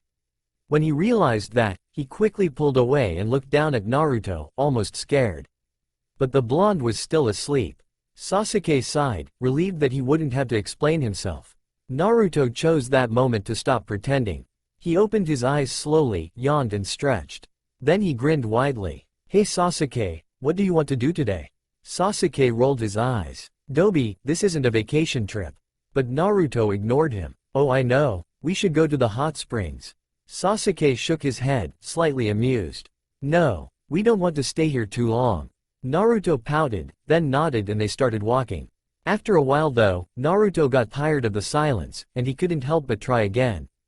There's this really nice place, I mean a hot spring, I'm sure we're not far from it. Jiraiya-sensei took me there once. Naruto smiled at the memory. It was awesome. We should go, what do you think? Sasuke smirked. What do I think? Naruto nodded enthusiastically. He wasn't stupid, well not that much anyway, and he knew it wouldn't be that easy, but he had actually thought about it and he was ready to counter any argument Sasuke had. I think I would have to be even more of a complete moron than you to actually go wander around a public place like that. I think we should go disguised, Naruto replied. Disguised? You mean like transform and take someone else's appearance? Naruto nodded, and Sasuke seemed thoughtful for a moment. What about during the night? If you want to sleep there, we'll have to transform back to our real selves. Naruto smiled. We'll have a close room for sleeping, they won't see us. But still, if they were to search, they won't think of looking in the girls' dormitory. Sasuke stopped short and looked at Naruto with wide eyes. What? No. That would be just wrong. I think it's a great idea. Naruto did the hand sign and, henge, transformed into a beautiful young girl with long thick blonde hair and more feminine traits. And Y curves of course. Sasuke blinked and looked again. It was so well done, no one could possibly guess it was a man pretending. What are you waiting for? Try it, Naruto said. Sasuke shook its head. No, I'm not doing this. The girl version of Naruto frowned and pouted, and Sasuke chuckled. It's so weird. Just change back into yourself. Okay. Naruto changed back into his normal male appearance. But I still want you to try it. I've never done it before. It won't work. You never practiced it? Naruto was offended. Sasuke rolled his eyes. Why would I need to practice such a thing? It's okay, you can practice now. I'll teach you. I won't laugh, I promise. When I taught Konohamaru, at the beginning he was really bad and he would change into a fat and ugly girl. But he had the best teacher, so he improved and now he's an expert. Wow. If I had a kid training at Konoha to become a ninja, I wouldn't want you to be his sensei. Sasuke said. Of course you would. Now try it. Naruto ordered. All right, fine. Sasuke sighed. The raven transformed, and Naruto's blue eyes went wide. That damn bastard Uchiha had done it perfectly the first time, of course. He now had a female body, just slightly less curvy than Naruto's version, but with traits even more delicate than Sasuke's normal face, and sleek hair that went to the middle of his back. How does it look? Sasuke asked. It's perfect, he admitted reluctantly. Sasuke turned back into himself and smirked. Well, I guess it wasn't that hard. You prick, you just have to be good at everything, don't you? Sasuke's smirk turned into a smile as they started walking again, toward the hot springs this time. There was, yet again, still one problem left though. Naruto, I don't have any money. I know, but it's okay, I'll pay for you. Okay, thanks, I guess. They walked quietly in silence again. But it wasn't awkward, it was comforting to Naruto actually. Sasuke had never been really talkative, and he wouldn't have it any other way. They had exited the forest now, and entered a small village. Before too many people could notice them, Naruto stopped. Okay, we have to transform now. Don't forget to change your clothes too. Naruto said. What should I wear? I don't know, just think of a girl that you know and picture her outfit in your mind. Okay. Sasuke transformed into the same girl version as before, but with very tiny shorts and a long-sleeved pale vest. Naruto burst out laughing. You look like Karen. Well, what are you wearing anyway? Sasuke asked. I have more imagination than you, Teme. Naruto transformed into his Y-jutsu, wearing kind of a schoolgirl uniform, with a short orange skirt and a white button shirt. Sasuke smirked and then he transformed again. What are you doing? Naruto asked. Sasuke had changed his outfit for the same one as Naruto, only the skirt was navy blue instead of orange. Hey, you're copying me, not fair. Naruto exclaimed, but he was smiling. This was going to be fun. When they walked in, all the people that were already inside stared, well, especially the men. To them, the two girls looked absolutely gorgeous and why? Naruto smiled and made some white poses, but Sasuke just rolled his eyes.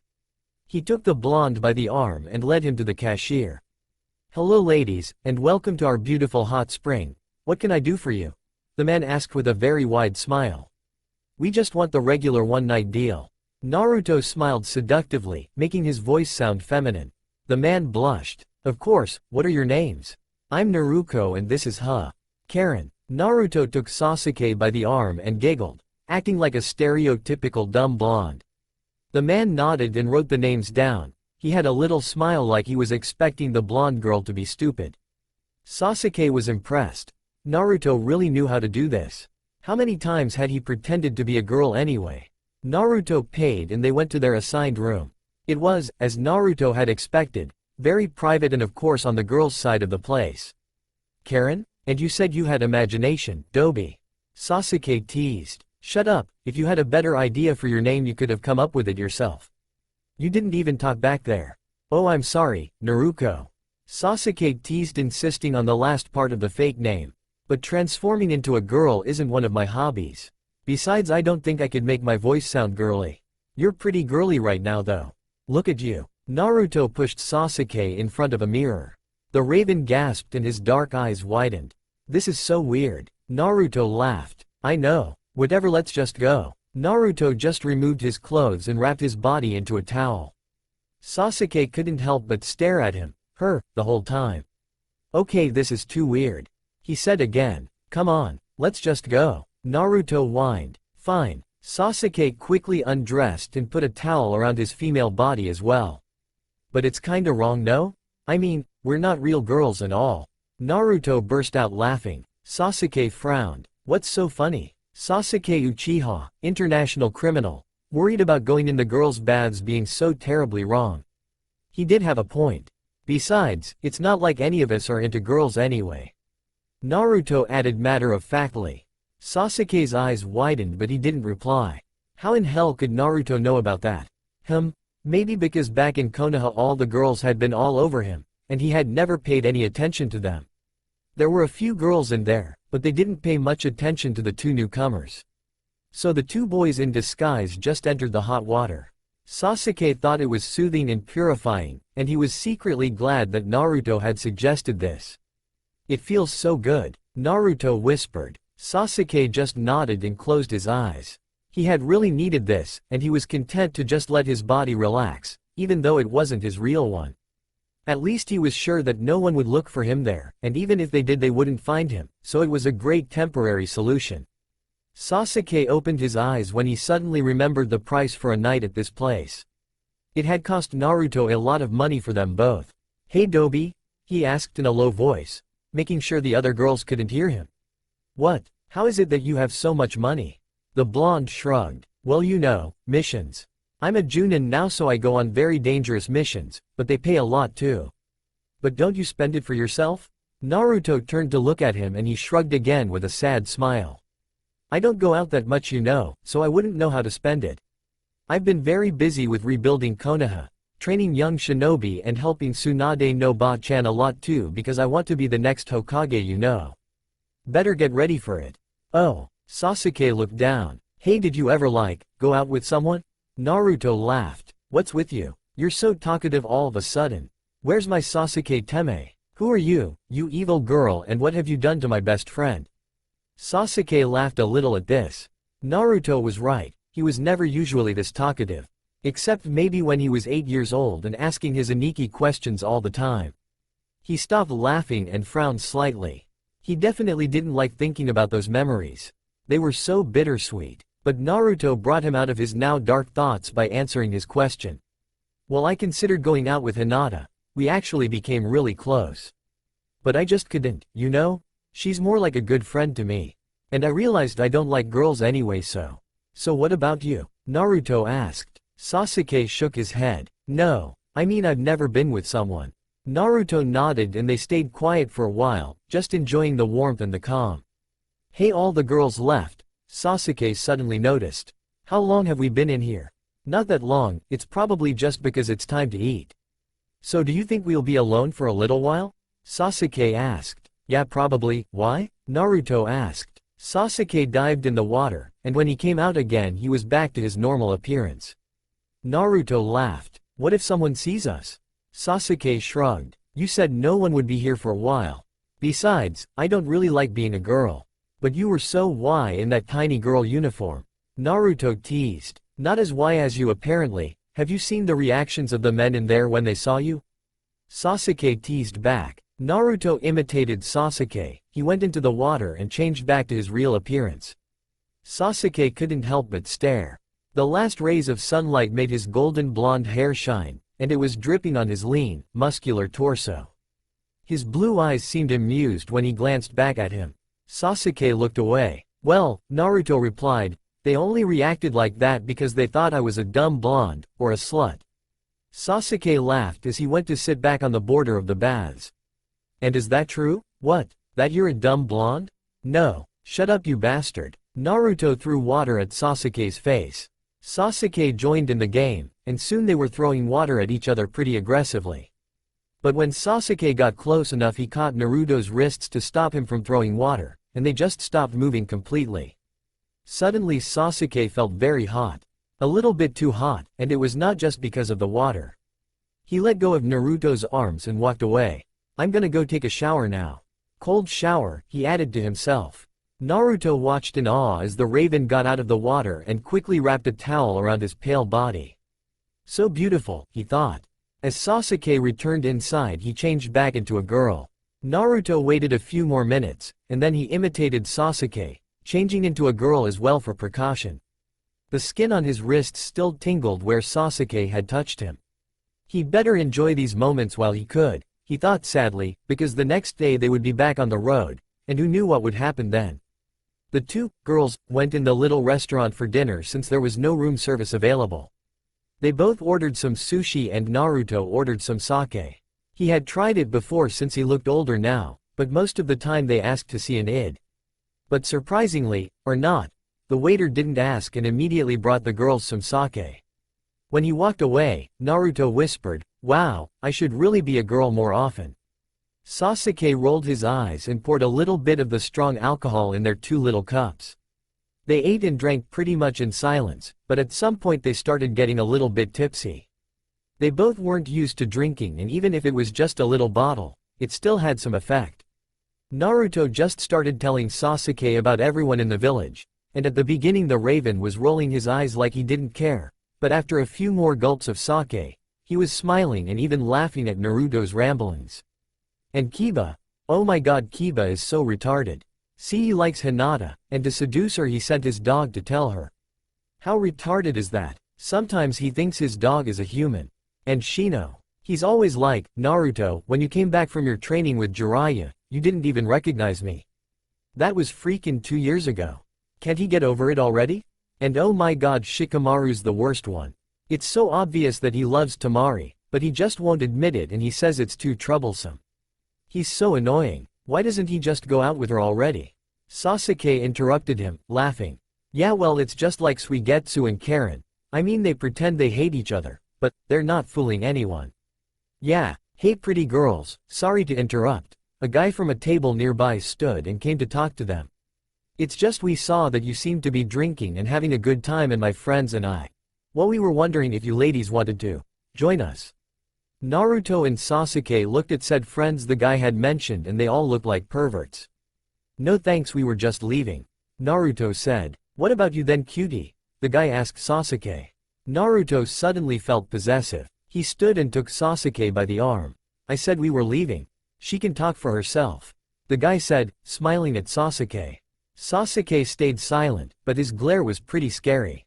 Come on please. Why not?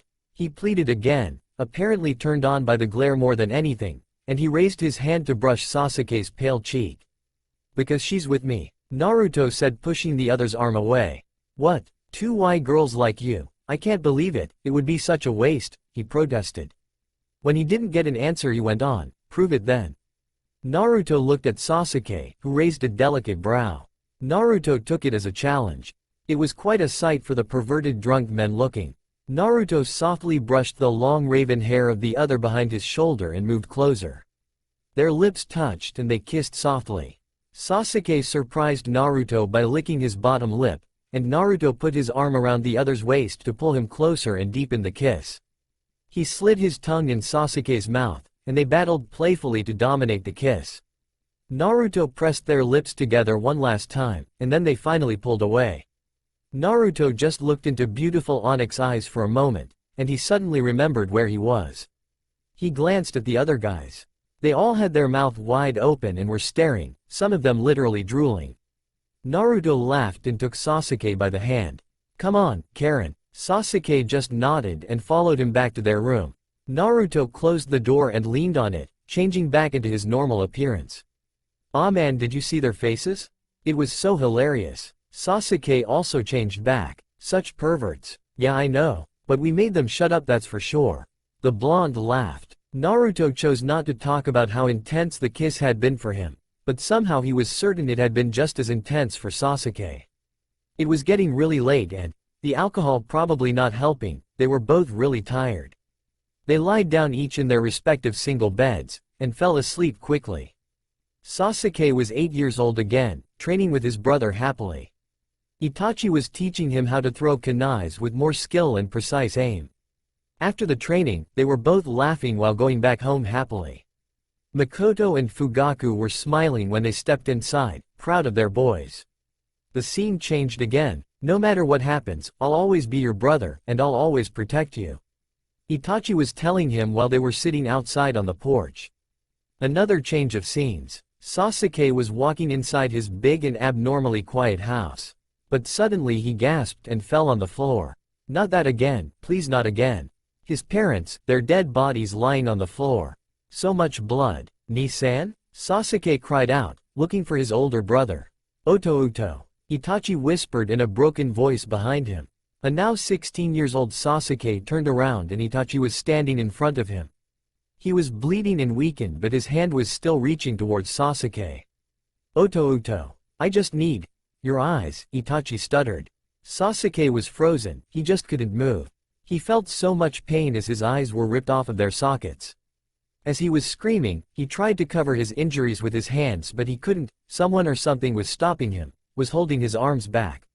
Sasuke. Sasuke, stop. Someone was yelling. Was it Naruto's voice? Naruto, he whispered. His eyes snapped open, panting and still struggling a little. Naruto was sitting next to him in the bed, holding his arms tightly. Are you okay? If I let go of your arms, are you gonna stop rubbing your eyes like you want to rip them off or something? Sasuke was breathing hard. Yeah. Naruto let go of his arms slowly. He lifted his hand towards Sasuke's face, just to wipe away the few tears that were still lingering on the raven's cheeks. Sasuke looked away, he didn't like to be seen like this. But at the same time, he really felt like crying right now. The memories of Itachi would just never go away, and it was always getting worse. He was probably becoming mad or something. Sasuke. Naruto sighed, sitting beside him in the bed. It's not your fault. Sasuke looked up at Naruto's blue eyes. What? He whispered. It's not your fault, okay? You didn't know. What are you talking about? Sasuke asked, trying to stop his voice from trembling. Itachi. You talked in your sleep, Sasuke. You blame yourself for so much. You put so much weight on your shoulders. But you were so young, you couldn't have possibly known. Sasuke shook his head. I killed him, Naruto. He whispered. He was really trembling now. He didn't know why, but it needed to come out now. I killed my brother, and all this time, he was just saving my fucking life. He tried to swallow the tears, but it was just too hard. He barely noticed Naruto had wrapped his arms around him and was holding him tight.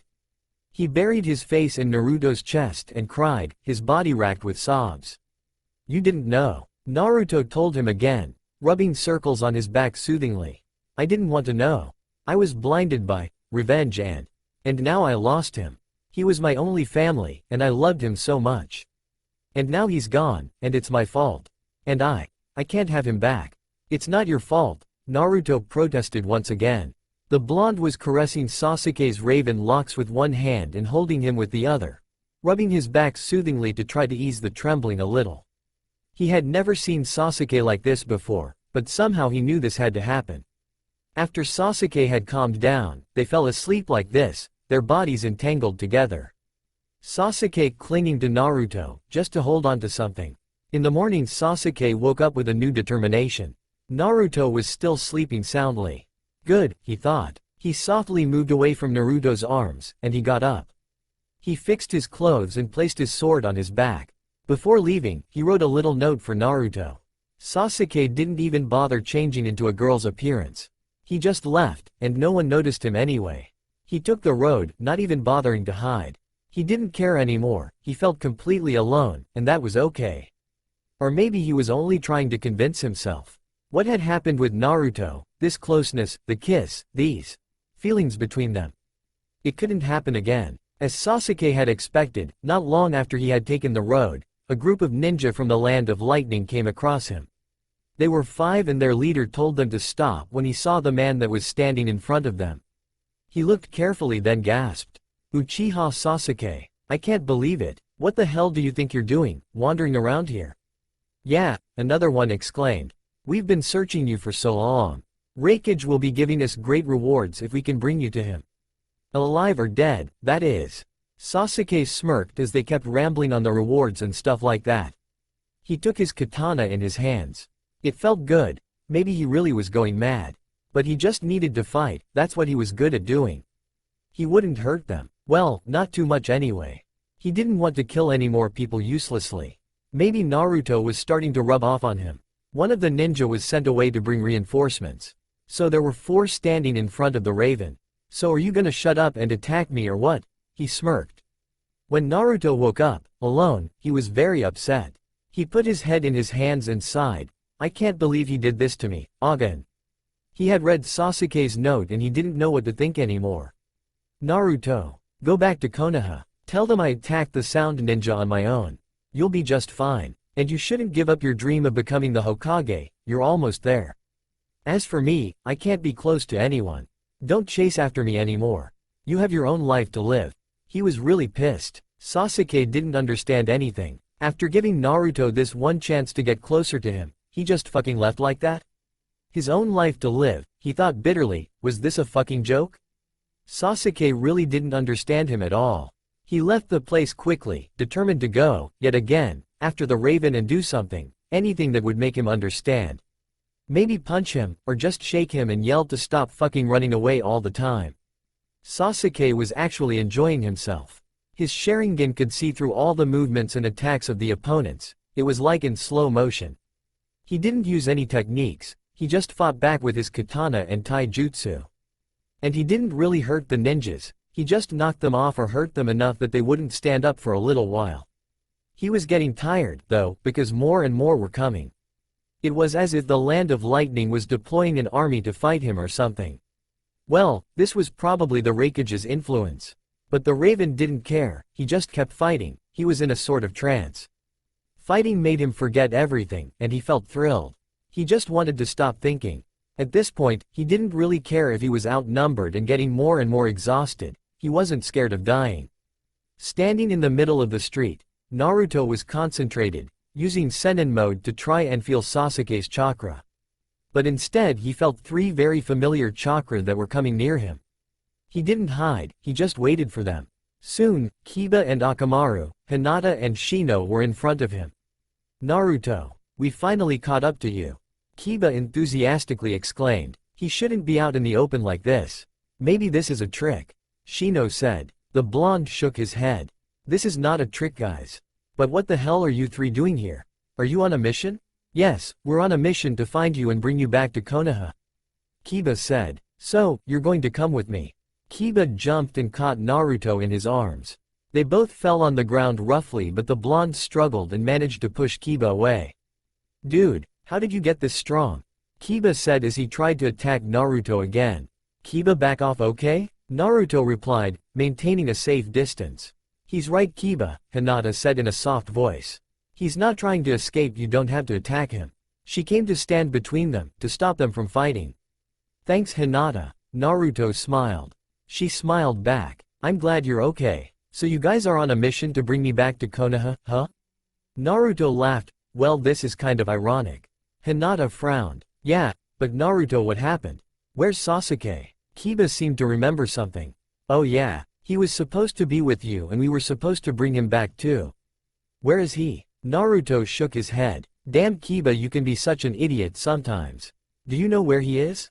Shino asked. No, I was going to try and find him. Hinata nodded. Then we're coming with you. Wait, Hinata, who said you were the leader? Kiba protested. Naruto ignored him and turned to his friend. Hinata, if I go back to Konoha now, am I gonna get arrested? Hinata shook her head and smiled. Of course not, Naruto. Shikamaru told us what happened, and he overreacted when he told you that. I talked with Sakura, and she told me Tsunade would probably just yell at you and maybe give you a few missions without paying you or something like that. Naruto sighed, somewhat relieved. Thanks, okay, we're losing time, let's go. Well, do you have any idea where he went?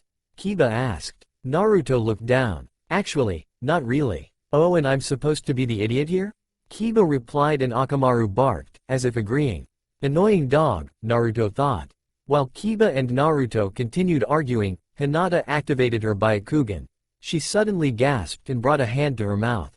What do you see, Hinata? Shino asked her quietly. So many, she whispered. Naruto and Kiba stopped arguing and paid attention to her.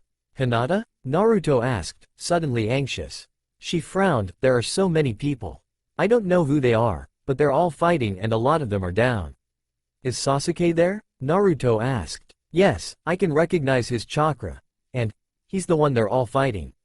Naruto nodded. All right, let's go. Hinata, I'm following you. Hi. The black-haired girl started running. Naruto close behind her. Shino and Kiba followed behind them. Hinata had kept her Byakugan activated to see what was going on and make sure they were going the right way. But suddenly she gasped and almost fell, but Naruto caught her. What's happening? He asked, panting. Sasuke. He collapsed. And now, she breathed. What now? Naruto urged her. She narrowed her eyes and concentrated. They're taking him. Taking him where? Naruto shouted. Hinata didn't reply, and tears were forming in her pale eyes. Naruto, calm the fuck down, okay? Kiba interrupted. How could she know that? Let's just go and we'll see for ourselves, okay? Oh yeah, and no more attacking random people to protect that bastard.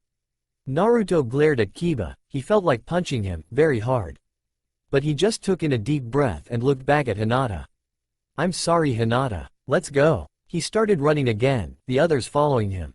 They arrived soon after to a very disturbing scene. There were about 50 Kumogakure ninja lying on the ground in a valley.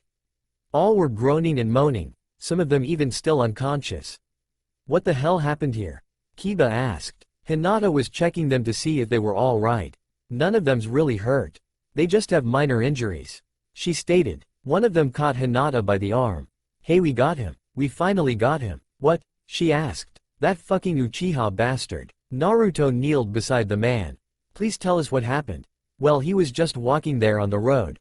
And we started attacking him. We also called some reinforcements. And we finally got him. Naruto was getting frustrated. What do you mean got him? Did you? Is he? Naruto couldn't bring himself to say it. Kiba didn't care though. Is he dead? The man shook his head. I don't know. It was all blurry. My head hurts. That bastard hit me. You should just be glad he didn't kill you, Hinata said while healing him. Naruto stood up and ran shaky hands through his spiky blonde hair. Sasuke obviously didn't fight back properly. He didn't use any jutsu, he didn't try anything. What the fuck was he thinking? He muttered more to himself. That stupid bastard had better not be dead, he thought. Hinata went on healing some more people, and soon after a group of medics from the nearest village arrived. Hinata went to talk to them and explained the situation. While they were doing their job, Hinata walked up to Naruto. She sighed. One of them knows what happened. Sasuke's not dead, but he's not in a good condition. Naruto tried not to snap at her. What do you mean? He was unconscious. They brought him to the wreckage. The medic told me the wreckage would probably torture him, or worst. Naruto let out a cry of despair and Hinata bit her lip. She hated seeing him suffer like that. Look man, Kiba put his hand on Naruto's shoulder. Let's just go back to our village for now, okay? Let the Hokage deal with this. Naruto pushed Kiba's arm angrily. I'm going to the wreckage. Dude, I'm just trying to help you. Kiba sighed. Honestly, I think you should just let it go. I don't care what you think. Naruto whispered. Fine, whatever. Kiba lifted his arms, meaning he didn't want to argue anymore. I'm gonna go with you, Hinata said. Thanks, but you don't have to. The blonde protested weakly. She smiled. It's our mission to bring you, and Sasuke, back to Konoha and the Hokage. She glared at her two other teammates as if to remind them. She looked back at Naruto. And I want to help you, she added softly with a blush on her cheeks. The blonde nodded and smiled weakly. All right, thanks. I'm going to, then, Shino said. Kiba sighed and looked at Naruto. Fine, let's go. But I'm doing it for her, not for you. Naruto nodded. He knew all too well that Kiba was doing this because of Hinata, and he was all the more thankful to her. The medics indicated the fastest way to the building where the wreckage's office was, and they immediately started running. Naruto kept thinking about Sasuke, about his stupid note, about how much of a stupid suicidal bastard he was. And his heart squeezed in his chest at the thought that he might be badly hurt, or even worse. When Sasuke woke up, his whole body felt freezing cold and extremely painful. He would rather stay unconscious. He was locked up in a small prison cell, with absolutely nothing in it. It was empty, cold and wet, probably in a basement of an old decrepit building. He was lying on the floor, his wrists attached to heavy metal chains on the wall. His injuries hadn't been treated and they hurt like hell. His vital organs weren't hurt, but he still had a lot of wounds from the fight. His clothes were all ripped off and blood-stained. He sighed. He suddenly wished he had died during the fight instead of being brought in jail.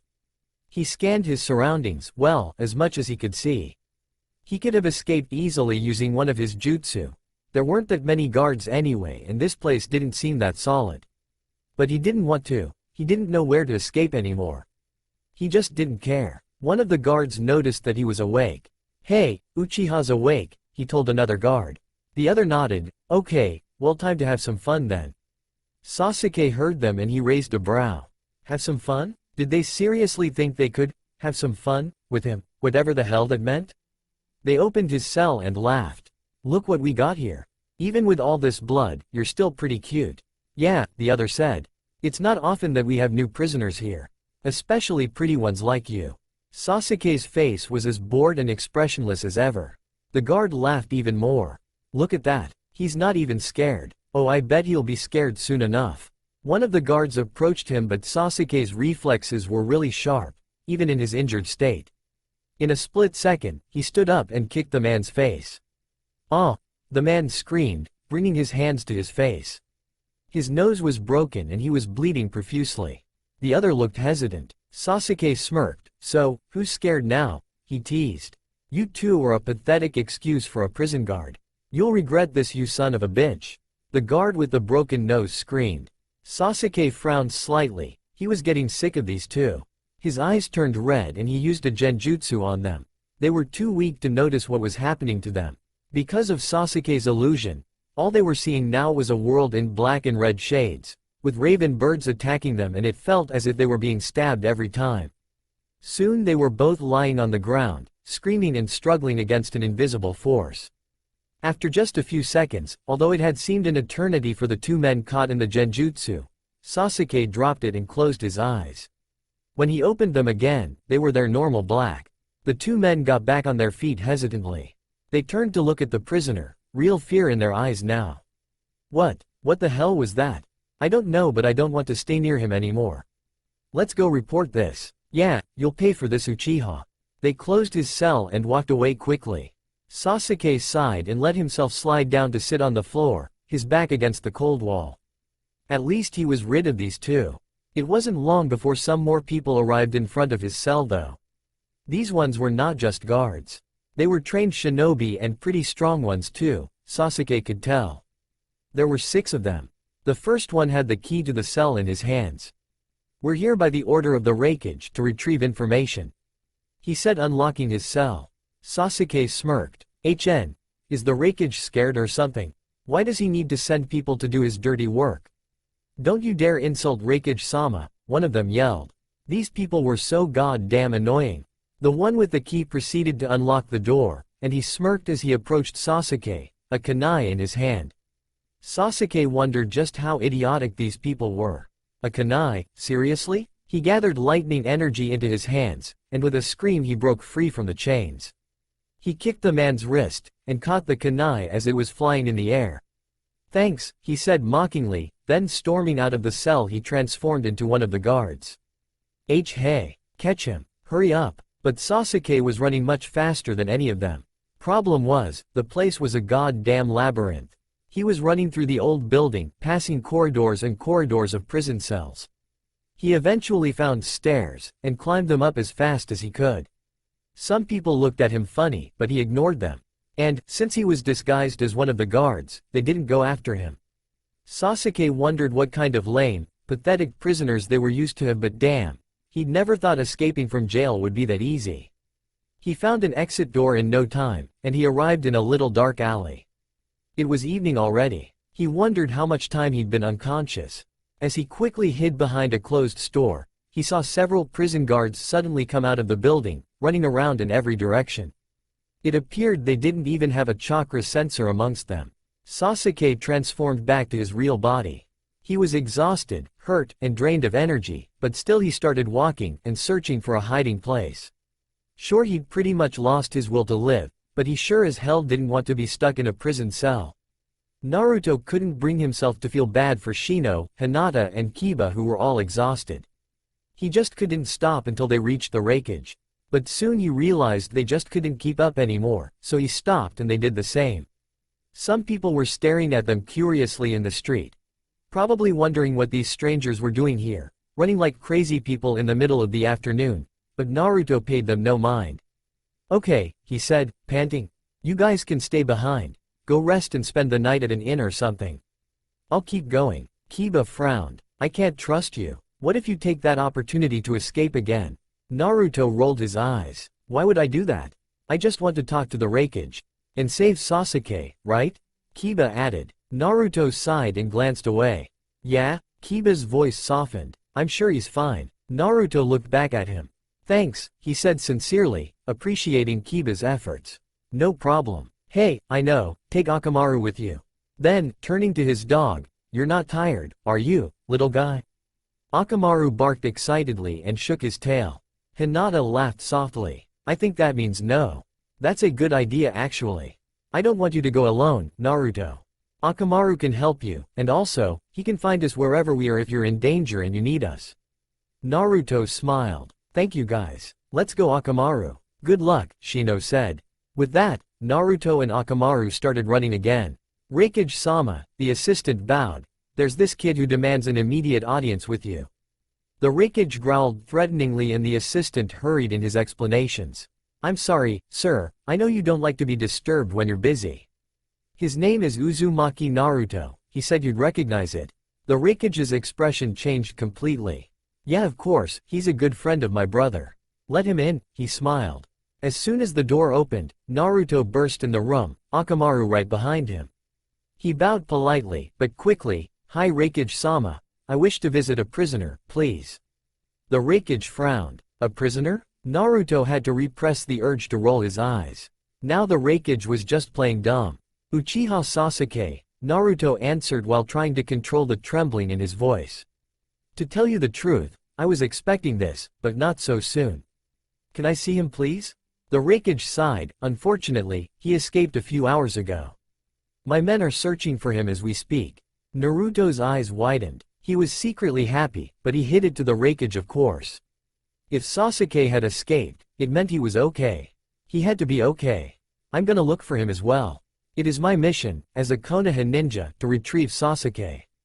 If I find him, I'll bring him back to my own village, and he will be judged there." "I understand, but if my men find him, they'll bring him back here," the Raikage replied. "I can live with that," Naruto said. Sasuke would just escape again anyway, he thought, slightly amused. He thanked the Raikage for the information and left again, Akamaru following him. "We need to find Sasuke. Can you do that for me?" Naruto felt silly for talking to a dog. But hey, it was worth a try. To his surprise, Akamaru barked excitedly and started running down the street. Well, it was true that Akamaru had often been asked to track down the rebellious Uchiha. Naruto felt hopeful as he ran after the big white dog. They passed a large building with a sign saying Kumogakure Prison. Using his amazing deduction skills, Naruto figured this was probably where they had brought Sasuke earlier. Akamaru turned after that building, and they continued to some smaller streets, and all the way to the more residential area. At some point Akamaru slowed his pace, and started sniffing the ground almost fervently. Naruto was starting to understand why Kiba loved that dog so much. Damn, he could be useful. Akamaru brought him to an isolated house that seemed abandoned. The plants in the yard were all dead, and the roof was half destroyed. "Sasuke took shelter here?" Naruto asked Akamaru. It was starting to feel normal to talk to the dog now. The latter barked but didn't bring him inside. Instead he walked around it, still sniffing the ground, until they got to the backyard. Akamaru stopped near a large tree, and looked confused, as much as a dog can look confused. "What is it?" Naruto asked. But then the cold night air shifted around him. It was a genjutsu. For a moment the tree and ground around it got all blurry. When it cleared away, Sasuke was sitting there, leaning on the tree, and looking at Naruto with tired black eyes. You bastard! Naruto shouted angrily. But then he realized Sasuke was pretty badly injured. There were some deep flesh wounds on his arms and chest that looked pretty nasty since they evidently hadn't been treated. His face and neck only had a few bruises and cuts, but he was extremely pale. As for his legs, Naruto couldn't see properly because of his pants, but there were a lot of bloodstains. He quickly sat beside the raven. Are you okay? Naruto, what are you doing here? He whispered. Naruto bit his lip. This wasn't the time for a heart-wrenching conversation. Sasuke had obviously lost a lot of blood, and had used his remaining energy and chakra to escape and maintain this genjutsu. He needed a medical ninja to treat his wounds, otherwise they'd get infected and his state would be even worse. Can you walk? He asked. Sasuke nodded slightly and got up, but he was still leaning on the tree. Put your arm around me. I'll help you, Naruto said. Again, Sasuke made a slight nod and then he did as he was told, leaning on Naruto for support. Naruto walked slowly and carefully at first, but increased his pace as he saw that Sasuke was okay. He was still leaning on him, but at least he was able to walk. Akamaru followed them obediently. Let's go find Kiba and the others now, Akamaru, Naruto told him. The dog barked excitedly, and led the way. Kiba and the others? Sasuke asked, confused. Hinata and Shino are also there. Their mission is to bring us back to Konoha. Sasuke frowned, but didn't reply. Naruto could see that he wasn't feeling very good. Actually, he looked like he was about to pass out. But he held on. When they got back in the main street, near the prison building, a group of ninja stopped them. Hey, it's Uchiha. Let's put him under arrest. Let's kill him this time. Stay back, Naruto shouted, interrupting them. They stopped their movements and their attention turned to him, suddenly uneasy. Naruto, using his perfected control of the element, created a wind barrier around them. I spoke with the Raikage. And if I were to find Sasuke first, he agreed that I bring him back to my own village. So I recommend you let us pass now. I know that guy, one of the men said, looking scared. He's the Kyuubi Jinchuriki, he's pretty strong. Beside Naruto, Sasuke chuckled. Quite the reputation, huh? Whatever, let's go, Naruto said, repressing a little smile. Akamaru growled at them, adding some more to Naruto's intimidation, and they let them through without a word. After some more minutes of walking though, Sasuke was starting to trip quite often. Naruto was being careful and helping him, but he could only do so much. Sasuke's breathing was labored, and his eyes half closed and feverish. Let's just sit for a minute, Naruto said, helping him to sit on the sidewalk. Sasuke didn't protest, and leaned on him for support again. He was trembling. Naruto put an arm around him, worried. Are you gonna be okay? I think there's something wrong with my leg. He brought his hand to his left thigh, and pulled some of the ripped black tissue of his pants. Sure enough, there was a pretty nasty wound there, in the inside of his thigh, and as Naruto turned to look behind them, he saw that there were some marks of blood on the ground, where Sasuke had walked. You idiot, why didn't you tell me? Naruto shouted. But Sasuke's head rolled down on his shoulder, he was unconscious. Damn stupid bastard, he sighed in despair. He picked him up bridal style, holding him close, and continued following Akamaru. Thankfully, the white dog stopped after only 10 more minutes, but Naruto had walked a lot faster, and had cursed himself for not carrying him like this from the start. They walked inside a small inn, and since it was getting really late there weren't anyone in the hall at that moment. And the people in the restaurant were too busy drinking and enjoying their night to bother with the newcomers. Naruto hurried up and followed Akamaru to the end of a long hallway. That dog really was useful. He made a note to self never to make fun of Kiba for being so obsessed with Akamaru again. Akamaru stopped in between two doors. Which one is Hinata's? Naruto asked. Again, the dog impressed him. He went to sit in front of the door at Naruto's right, and barked. Thank you, Akamaru, he said. He didn't need to knock, Hinata had heard Akamaru. She opened the door and gasped when she saw Sasuke. I need you to heal him, Naruto told her. She snapped out of it, and looked up at him.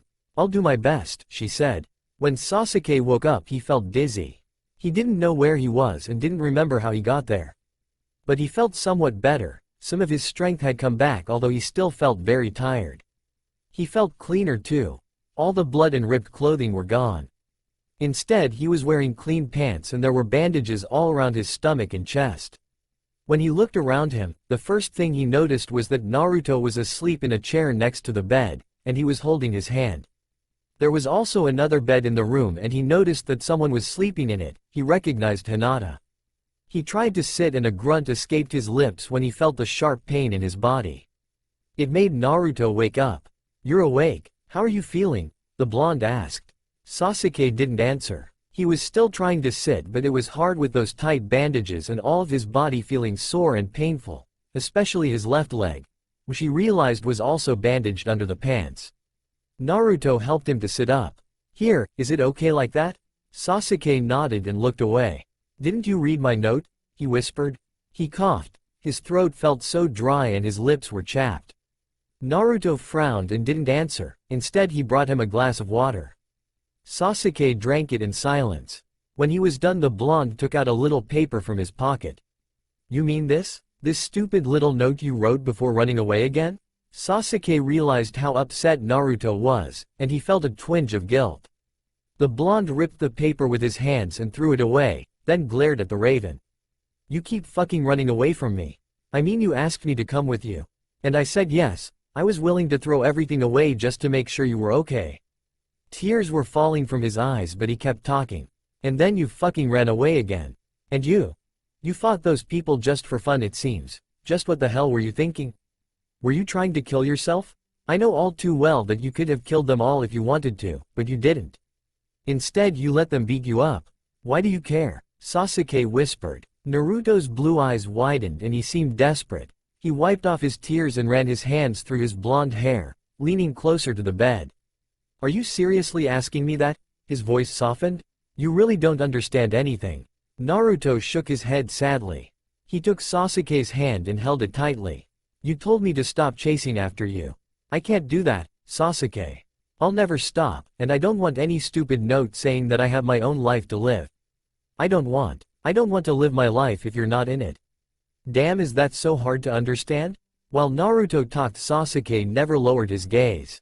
He felt even more guilt within him, and unknown feelings too. He suddenly wanted to just pull Naruto into a really tight embrace and never let go. But instead he just glanced away. The blonde sighed, and then he stood up and walked away angrily, slapping the door behind him. Hinata woke up with a start. She seemed tired and worried as she glanced at the closed door. Then her eyes met Sasuke's. She walked up to him and started checking his injuries. "So you're the one who healed me?" he said. She nodded. "I learned thanks to Ino, who agreed to give me lessons. She herself learned from Sakura, I think. So I'm far from being as good as Sakura or Shizune. If we get to the leaf fast enough, maybe they can check up on you and—" He shook his head. "You're doing it perfectly well. Thank you." She smiled. "You should thank Naruto. If he hadn't saved you, you'd probably be dead by now." He nodded. She was right. But he had wanted to die, or at least he didn't care. But now, after hearing Naruto, he felt like that had been so wrong. And he hadn't even thanked him. He frowned. "Hinata, why are you doing this?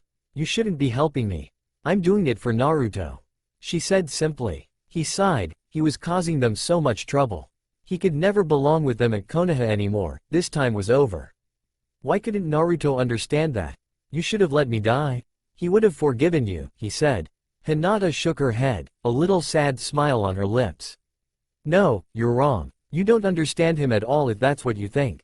Sasuke, if I had let you die on purpose, he wouldn't have forgiven me." Sasuke didn't reply. He glanced away and sighed shakily. He didn't know what to think of all this anymore. Except that he wanted to talk to Naruto more than ever now, but he just didn't know how to. That's all for now. If you enjoy, then please like, share and do comments.